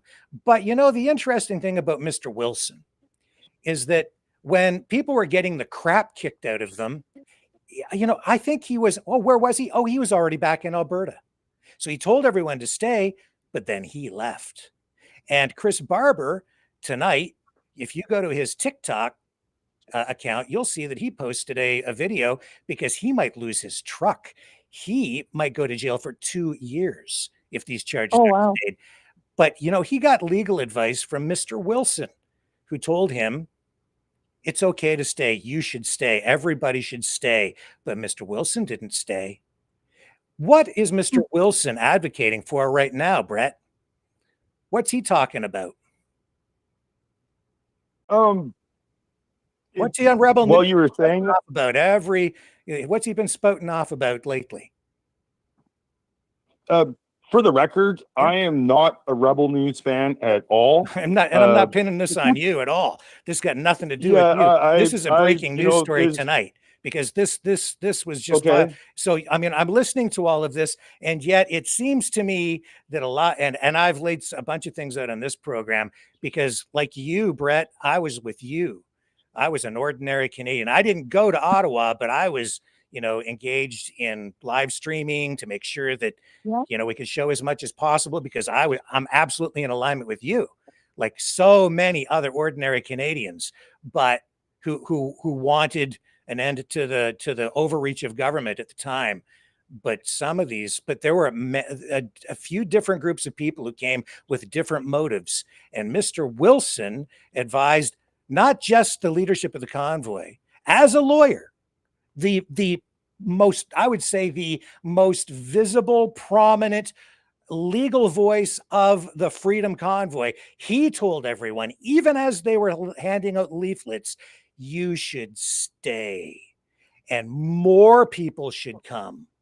And then what happened to the ordinary Canadians? Well, Rick, Rimby, John, if I may, allegedly, John, Rick. no, not allegedly. These are facts, verifiable facts. And then, and if I may, what happened to the ordinary Canadians who did hold the line? They got the crap kicked out of them. And now Mr. Barber might lose his truck, might go to jail for 2 years. Now he's basically throwing himself on the mercy of the court, asking for the charges to be stayed because why? He's saying tonight that he got erroneous legal advice. And his lawyer now still with the JCCF, so it's tempered somewhat in the language, but now it's Mr. Carpe that's, I believe, advising Mr. Barber. There's more to this story, I think, than meets the eye. Yeah, no, I have two thoughts on that. Sure. Number one would be, do you want the good or the bad first? Let's go with the bad. Both. Let's go with the bad first. Sure. So in my mind, I think there was, I've had this discussion many times with many people in different countries even. Mm-hmm. And I'm starting to feel a lot more strongly now that there was certain orchestration at play, and that I really think that they were wanting to manufacture something like J6 that happened in the US. I think they wanted to manufacture that here. And I think they greatly underestimated Canadians. Yes. Where we didn't protest by burning anything down or nothing like that. We protested by doing civic duty, feeding the homeless, cleaning the streets, women and children singing songs, having barbecues and hot tubs. Like, we changed the face of protesting that they worked so hard to demonize. And they didn't know what to do with us. Right. They wanted a J6 event in my mind. Except Brett, I think that some people did know what to do with you. Were you there? I guess you weren't there in Ottawa when people got beaten because you were back at Coots. But what did they do with while the people were being beaten? They videotaped. Yeah, I feel that there was an aspect of orchestration. So what does that do? I do think, my view of the rebel is they are, Ezra Levant has been to court and said that him and the people that work for him are not journalists. That's what he said in his libel case under oath in a courtroom, is that him and the people that work for him are not journalists. So why people continue to treat them like journalists, I don't understand. In my mind, Ezra Levant is just a Zionist propagandist. He's pro-Israel. It's just, I can go on and on and on about rebel. There is the second point that I wanted to bring up about that with the, staying or inviting more people or whatever from a legal perspective, it starts to become an issue of a charter challenge. Like, you're challenging the charter at that point, where we do have the right to legal assembly. Like, we have that right. Yep. So there is where it's like, well, they're saying that you need to leave, but we have a right to be here and do so. So it does become like a legal issue and challenge of the charter rights. It is, but even, that's what a protest is. Yeah, but even as That's incensed what a as I was, protest is. do you know what, Hold on. dude? Hold on. Well, Sure, go ahead. I'll just let me finish, Yeah, and then you can absolutely. go Go on. ahead. That's literally what a protest is, right? It's civil disobedience. Yeah. And doing things to like make it unknown, like you can't avoid it, like it's hard to ignore. Yeah. And I think in that regard, the Canadian protest was extremely successful because it was impossible to ignore worldwide. So But there is a they charter did challenge. let it go on for like over 3 weeks, and then you know what all they had to do to keep that thing going? Leave, and then come back. Leave, and then come back. That's all you had to do. And they wouldn't have been able to do anything. Leave, and then come back. But no lawyers there told you that, did they? Actually, there's something that happened during that protest, etc., that changed it all. And that is when Tamara Leach, when was being interviewed by, I can't remember who, was being asked about the money though, and the $10 million that was donated, etc. And her response and answer was, "Oh, that's cool. Now we can keep these trucks here for years." When she said that, that turned a protest into, in quotes, the so-called occupation. Right, where now it enabled a bunch of other things to become enacted and happen. Yeah, which should have been said, in my opinion. This is just my opinion. Which should have been said by Tamara is, that's cool. Now we can politically organize and afford to pay our accountants and our, public relations people and advertising. Now we can politically organize and actually make a difference and change. And that wasn't the response. The response was an occupation, in quotes, occupation response. And that enacted and enabled a whole bunch of other things. I think that's a very, very, very pivotal point that happened in the Ottawa protest that a lot of people skip over and overlook, where it literally changed everything. So there were a lot of things that I think in hindsight now begin to make a lot of sense, because even though the pandemic ended some time ago, I think the masks are only now beginning to come off in some cases. And when they released the information on that Give, Send, Go, how much of the funding came from the United States? 56%. Does that seem normal to you? 56% of, like, what was it? What was the total amount raised between the two? Like 11 million? Oh, it was, I think, more than that. No, it was over 20. Yeah, 20 some million dollars in the space of days. Yeah. Does that seem normal to you? No. Yeah, it was and 56% from the U.S. side. And then here's another thing, okay? And we haven't heard the last of this. What did Carney say, though, when that whole question about security clearance and foreign interference in our political system, and what did Carney say to Poilievre? He said, China is not the only country, in fact, I think I wrote it down here, that is involved in foreign interference in our political system. That's what he said, and I'm paraphrasing a bit there. Isn't that definitely interesting? 100%? So what other country is interfering in our politics? And I can answer that real quick, and then I'm going to jet. If you notice, there's a certain leader of the Conservative Party.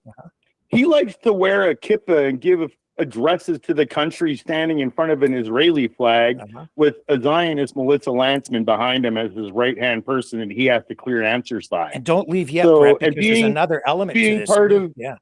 Being part of Stephen Harper and Jason Kenney and Stockwell Day that all have ties to B'nai B'rith, the Israel lobby, there's definitely a lot more than China at play. China's a distraction. And there's China's not the threat. There's another we are element under to this, threat. Pierre, too. We are under threat from the people that we call so-called allies. That's our threat to our society. And there's another element to Pierre that I think is worth at least noting. The government said that they were concerned about the government, like some of the people wanted to overthrow the government. But you know, it's interesting in hindsight. Do you remember what happened within the Conservative Party itself? Who was the leader at the time? It was Aaron O'Toole. And I remember commenting on this. What happened to Aaron O'Toole during the convoy? It was because of the convoy and internal conflict. There were people who were anti-convoy within the Conservative Party, pro-convoy. It's interesting. There was a vote taken and O'Toole was ousted. So there was actually sort of an inter-party coup that took place within the Conservative Party because of the convoy. The convoy resulted in a Conservative Party coup of sorts, because after O'Toole was ousted as the leader, it laid the groundwork for Poilievre, who was more friendly, more aligned with the Western leaders of the convoy. And it laid the groundwork for him to become the leader of the party. Are you don't forget dots together? Don't forget, there was a point where you had the leader of the Liberals being Trudeau, the leader of the NDP during Jagmeet Singh, and the leader of the Conservatives being Andrew Scheer. All three of those people were World Economic Forum people. So it didn't matter who you voted for if you voted for those three parties. Well, I think the WEF guy got in. Well, so they're not people like to be like, oh, well, they're fixing not get off elections. You don't need to fix an election not get off if your in the weeds guy's here. always in there. To not get off in the weeds, the point is that because of the convoy, you didn't get an overthrow of the government. Front and center. Well, one thing at a time, and the point is that we had a change in leadership in the Conservative Party, in Pierre Poilievre taking over from the other dude, and as a result of that. So Brett Rimby John, did you listen to the debate tonight? Brett Rimby John, did you listen to the debate tonight? The guy from the Separatist Party. The debate. You did. I myself did not. Well, you should, because you're very uneducated. You should go back and listen to what the guy said from the Block Dragons guy. I don't need you listen to people piss in my ear and tell me it's raining. No, it's just, you know what? The big parties, Conservatives, the Liberals, guy, and the it's Quebec. It's Quebec number one. Quebec first, and don't poop all over people in Alberta. I've been here 107 years, and I'm in the oil business. And you better listen to the guy from Quebec tonight, because it's Quebec first. We're rich, we're loaded, we're multi-billionaires. They haven't shared $1 of Hydro-Quebec with anybody on Alberta. And Brett, I want my $250 billion back. John, you need to calm down and dial back, first of all. Whoa. Yeah, you need to dial back. Second of all, you seem to be like one of many Albertans that forget that provinces like Ontario and Quebec carried Alberta through just a few decades ago, 40, 50 years ago. We were getting the equalization payments from out east. And a lot of Albertans and Westerners really forget that. There's this exceptionalism that is going on, and this selfishness and greediness and division. It's not okay. Well, Brett, I got one more question for you, Brett. One more question, Brett. One more question, Brett. How does the Quebec law have a separatist party in Parliament and Alberta doesn't? How do you think that's fair? Make a separatist party and run for Parliament. Nobody's saying you can't. There you go. We're doing it right now, Brett. Man. It's happening under your feet. There are 16 federal parties that are registered. That's right. Register another one. Be a separatist party. Register a party. You have the right to do so. Right. There's no reason to freak out about it. Why are they sitting in my Canadian Parliament? Because we're pro-team freedom. Yeah, there you go. Hey, Brett. Go do that. You have the right to do it. Absolutely. Bang on, spot on, perfect. Like, yeah, I agree with you, Brett. I agree with you. 100%. I don't believe in it. I'm not voting like that ever. My Canada includes Quebec and it includes Alberta. Mine too. Yeah, mine too. I have the flag tattooed on me to show for it. Yeah. So Mine too. you know, Mine is 10 provinces, not 8. Right on. 10. yeah, Isn't and that anybody that wants to be awesome? American, let me know. I'll come pick you up, drive you to the border, and throw you over. Happy to Well, you help. can actually, Brett, you can go back to With British that, I'm going to Columbia. go. That's where you can go. I Back to British appreciate you all. Columbia, Brett. Thanks, Rick, for letting me up. I'm going to go. Oh, I got to go. I got some stuff to do. Good But night, I Brett. appreciate the Brett, conversation. We love you, man. Call back anytime. Team Freedom. You were spot Yes, on. thanks, Brett. Thank you, sir. Bye, Team Freedom. Brett. Go Thank Freedom. you. Appreciate you. Great call. Thank you, Brett. John, man, Thanks, Brett. you're so You know what? emotional, man. Well, know what Brett, I if you noticed don't like now? Alberta, He Brett, does if you like don't like Alberta. He Alberta, go loves back Alberta, to John. BC. He's not a true Albertan. He's from British Columbia, tree huggers. No, That's John. okay. Well, you're not. Now he's in Oh, Alberta. here you go. He's from Stop Alberta. You guys talking. all See? overlook, you all give Quebec a free pass, Dragon What are you 2. Your talking guys about? said it Stop. tonight from John, Quebec John, Cloth. You're John, separate, and thank John, you for his John, honesty. you're okay. That's enough. We've heard it like 1,000 times. You've Yeah. said it. Now we have to move Man, on oh, and talk man. about and expand the conversation. No Okay, repetition. you know what? No I more got- repetition on that point. Go ahead. Who was speaking? I got a little thought. Yeah, go ahead. When you were talking about the 2020 Yep. and the freedom, Yep. you know, in retrospect, when I look back, this was like the Pied Piper, Mm-hmm. Mm-hmm. you know, the behind the scenes, like the lawyer calling all the people, come on in, Yeah. And what did because they had the deceit behind. So like the Pied Piper, And- call and them in and we'll there's you an know. important question that I asked that wasn't answered, Isabel. Mhm. What?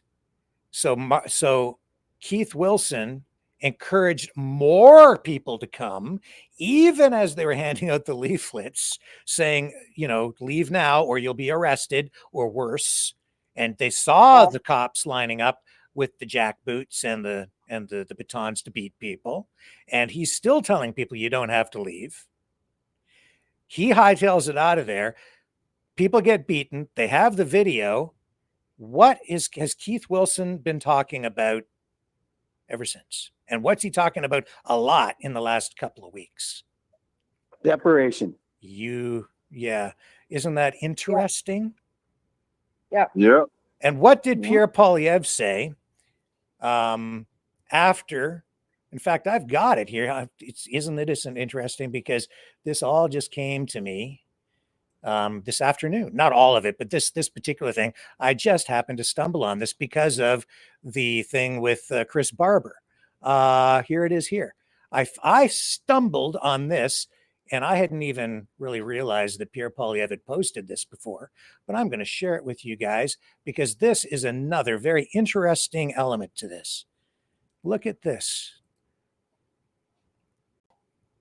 Pierre Poilievre did go out and speak to the protesters. Pierre Poilievre did end up marching with James Stopp. Pierre Poilievre is more sympathetic to Western Canada. Pierre Poilievre is more in alignment with Danielle Smith and the separatists. Pierre Poilievre has come out and has said that the demands that Danielle Smith has been making of the federal government seem, in his words, quote, reasonable. And after all of this went down, he said here, it was never about, he's trying to criticize the Liberal government for invoking the Emergencies Act, but he says here, it was never about safety. That's why Liberals lied about police asking for the Emergencies Act. Now we know security advisors saw potential for a, quote, breakthrough with peaceful protesters. Trudeau only wanted to punish protesters for making him look bad. And while that might seem like a negative thing on the government, I think it's something that's telling about the protest, some of the people who maybe were there, like Keith Wilson, because ultimately, what did Keith Wilson maybe want? He wanted to do exactly that. What was the motive? They wanted to make the government look bad? Yep. Good question. So Yeah, Polyev Well- acknowledges that Trudeau knew that they wanted not just Trudeau to look bad, they wanted the government to look bad. How would that possibly, and I'm just little speculation, ha ha ha. So how does that benefit Keith Wilson and the separatist movement? Because then they can overthrow. Because then it makes the government look really bad, doesn't it? And it diminishes support for the government. It makes the government look like it's not worth supporting because they're a bunch of authoritarian thugs. So why would anybody ever support them? Yeah, so it's time to separate. I'm just saying, and whether it was intentional or not, that's the outcome.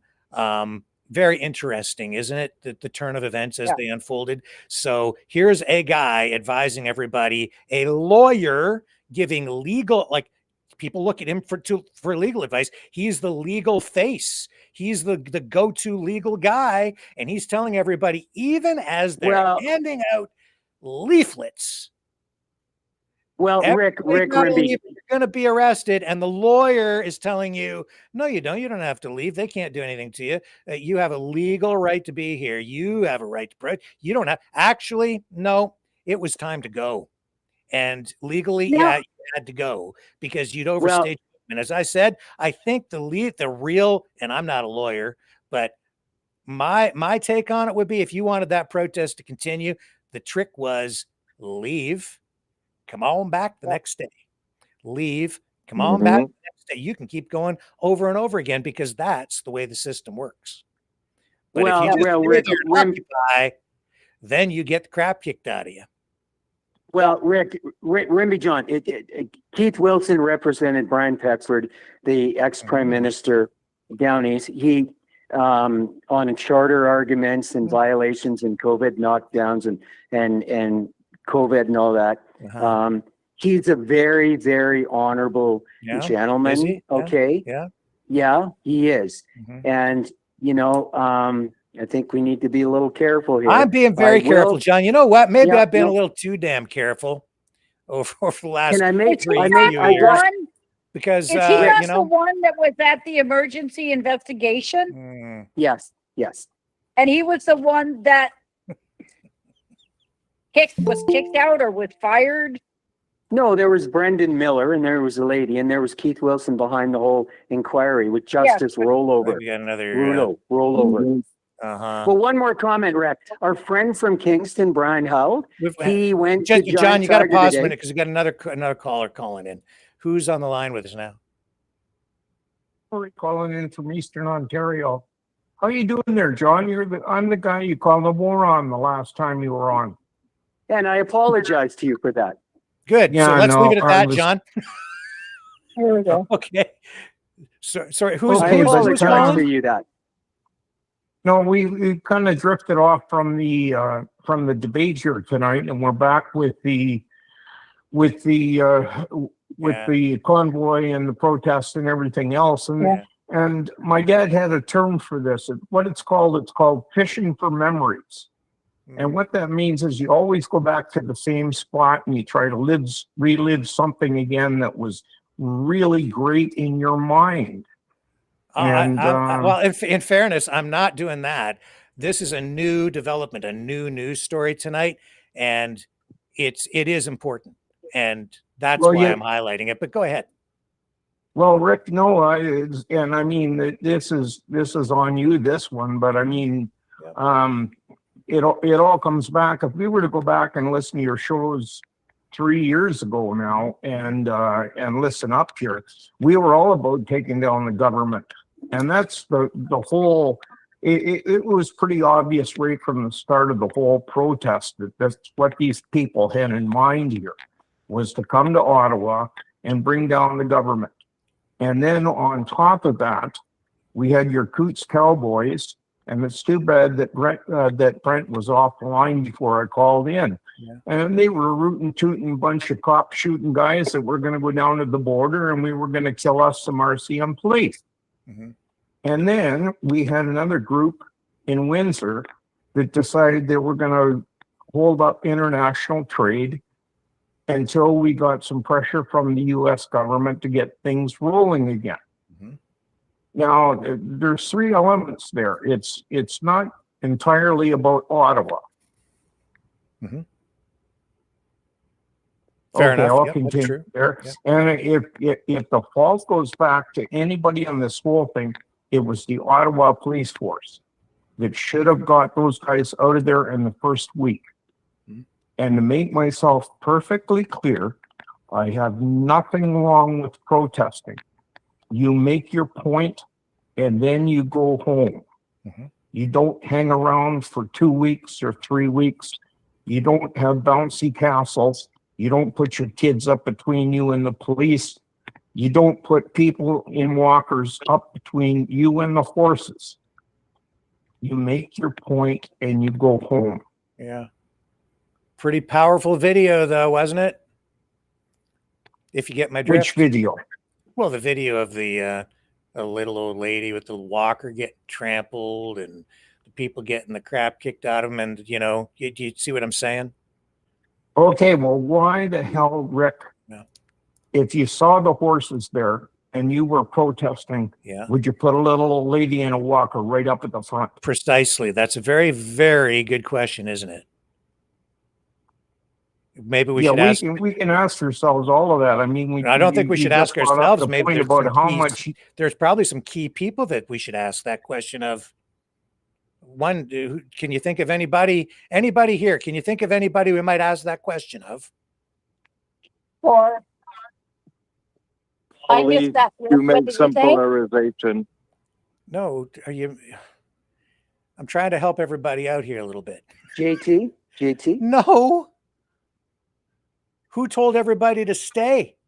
Who encouraged more people to come even after they handed out the leaflets? The lawyer. Keith Wilson. Yeah, maybe we should give Mr. Wilson a call. I love Keith. Give him a break. Oh, yeah, do you? Yeah, that's great. Well, maybe you Well, can call give it. the guy a break. Come on, I'm just saying. What do you think? Why would he leave, John? Why would he encourage more people to come, John? Yeah. I don't have enough knowledge on it. You don't. What else do I have to lay out for you?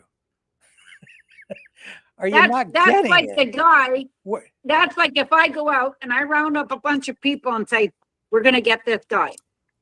We're going to go after this gang. Everybody rounds up. They all come out to fight the gang. I take off. What do you do with the video after you shoot the video? What are they doing with that video? Post it. Yeah, a lot. All over. A lot. What is coming out in the next week or so, just in time for the election? A couple of documentaries. Yeah. Yeah. Sorry, I can't remember your name again. It's Laurie. Laurie, right? Are you picking up? And I'll bring up another one for you.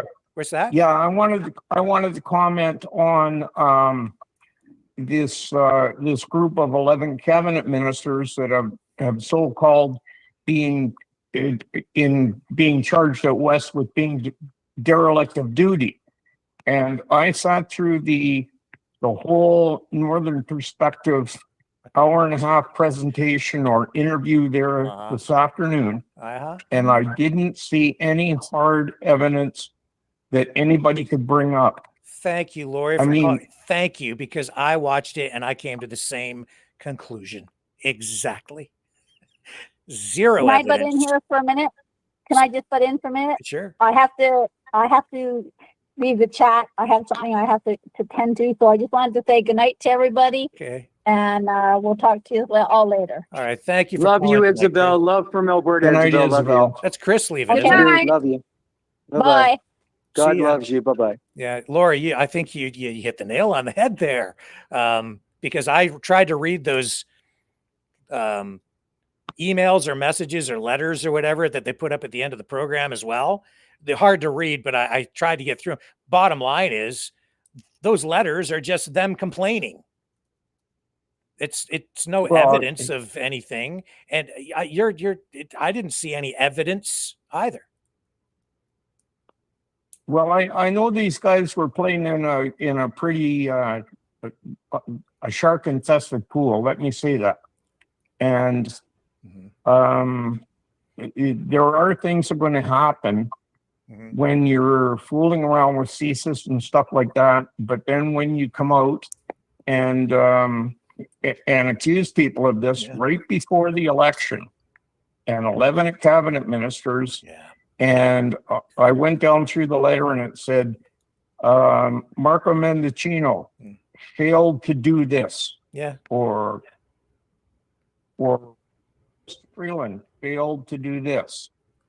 I mean, Rick, you might have forgot to take out the garbage last week, and your wife could write a letter for that. Yeah, exactly. They failed to do what those two officers wanted them to do.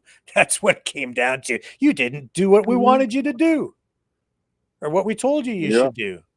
You failed to do this. Like, that's, I don't know. It's there seems to be some sort of allegation of maybe some sort of crime that doesn't really seem to materialize in the open letter that they wrote to Mark Carney. And I'll say this, I have to wonder about the ethical, about the ethics surrounding this, when at least one of these guys, I think, is still a serving RCMP officer, isn't he? I believe Mr. Merrifield is still a serving RCM police officer. I'm wondering if there are even openings here for legal process of election interfering, or even defamation. Yes, I'm wondering the same thing, and I'm not saying one way or the other, but I think, again, you've hit the nail on the head there, Lori. 100%. Yeah, good questions is what those are. Hey, Rick, I'm leaving the chat room, John. Okay, John. No, I just one final comment. Love you, Dragon. Love you, Brett from Alberta. One comment, Rick. I talked to our friend Brian Howd. He was at John Tiger today and bought a red T-shirt that Canada is not the 51st state.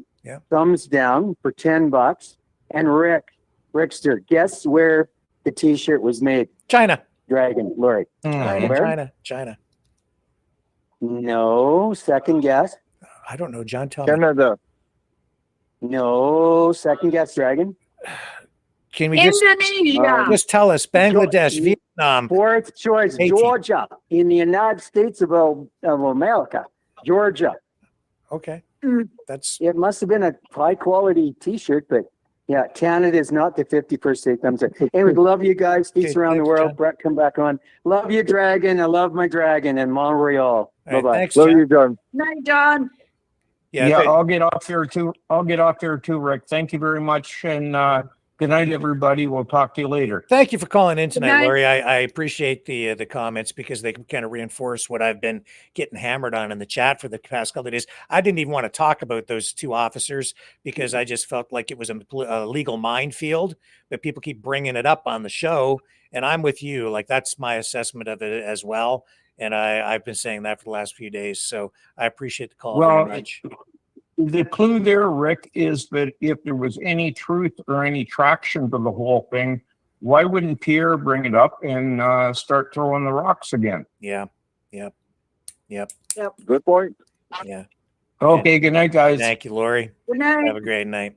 Okay, Isabel. Have a good one, Lori. You go ahead and give us a final thought tonight as we wrap up.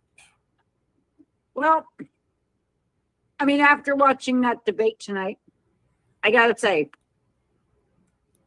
the Quebec leader was on spot. He kept his cool. He talked very level-headed without raising his voice. I'm still undecided. I would never vote NDP or Liberal. I'm kind of wondering, though, about Poilievre. I don't know. What choice do we have? I'm just looking for something better. If we had a fifth member, maybe that was a little more level-headed. Maybe. But anyway, keep the faith. We'll get there.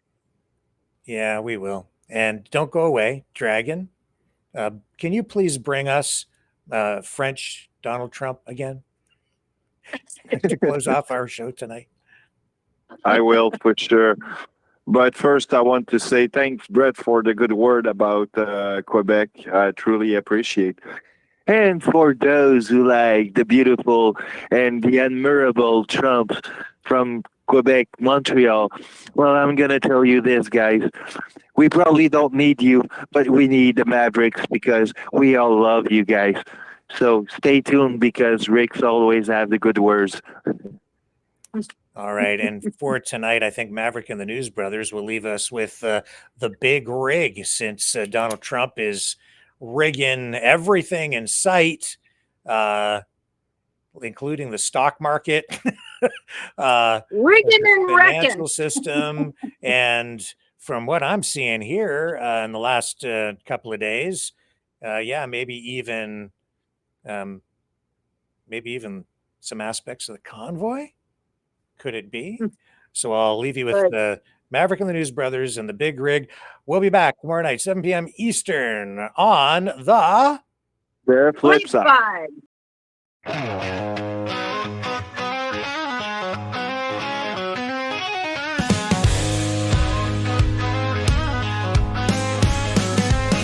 There's a rumble on the highway, a shadow on the hill. Donald's back in the saddle, and he's rolling in for the kill. Elon bought him Twitter, paid $1 million a vote, said democracy's for sale, let's get this country on the road. They're betting on the truckers, revving engines loud and clear, rolling through the border, spreading chaos far and near. It's the big rig, the deal you can't refuse. Stacking votes with money, the whole damn thing's a ruse. Rolling through the north, now topple every crown. Trump's the king of 51, no maple leaf around. They're sending dollars up the highway, fueling big machines. A crew wrapped in a convoy, freedom painted on the scenes. Said Canada's a target, let the border start to fade. The 55th state is waiting, it's a billionaire charade. Elon's rocket shooting high while truckers storm the gates. Democracy's on clearance, it's a dystopian debate. It's the big rig, a deal you can't refuse. Stacking votes with money, the whole damn thing's a ruse. Rolling through the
This has been a Maverick Multimedia production.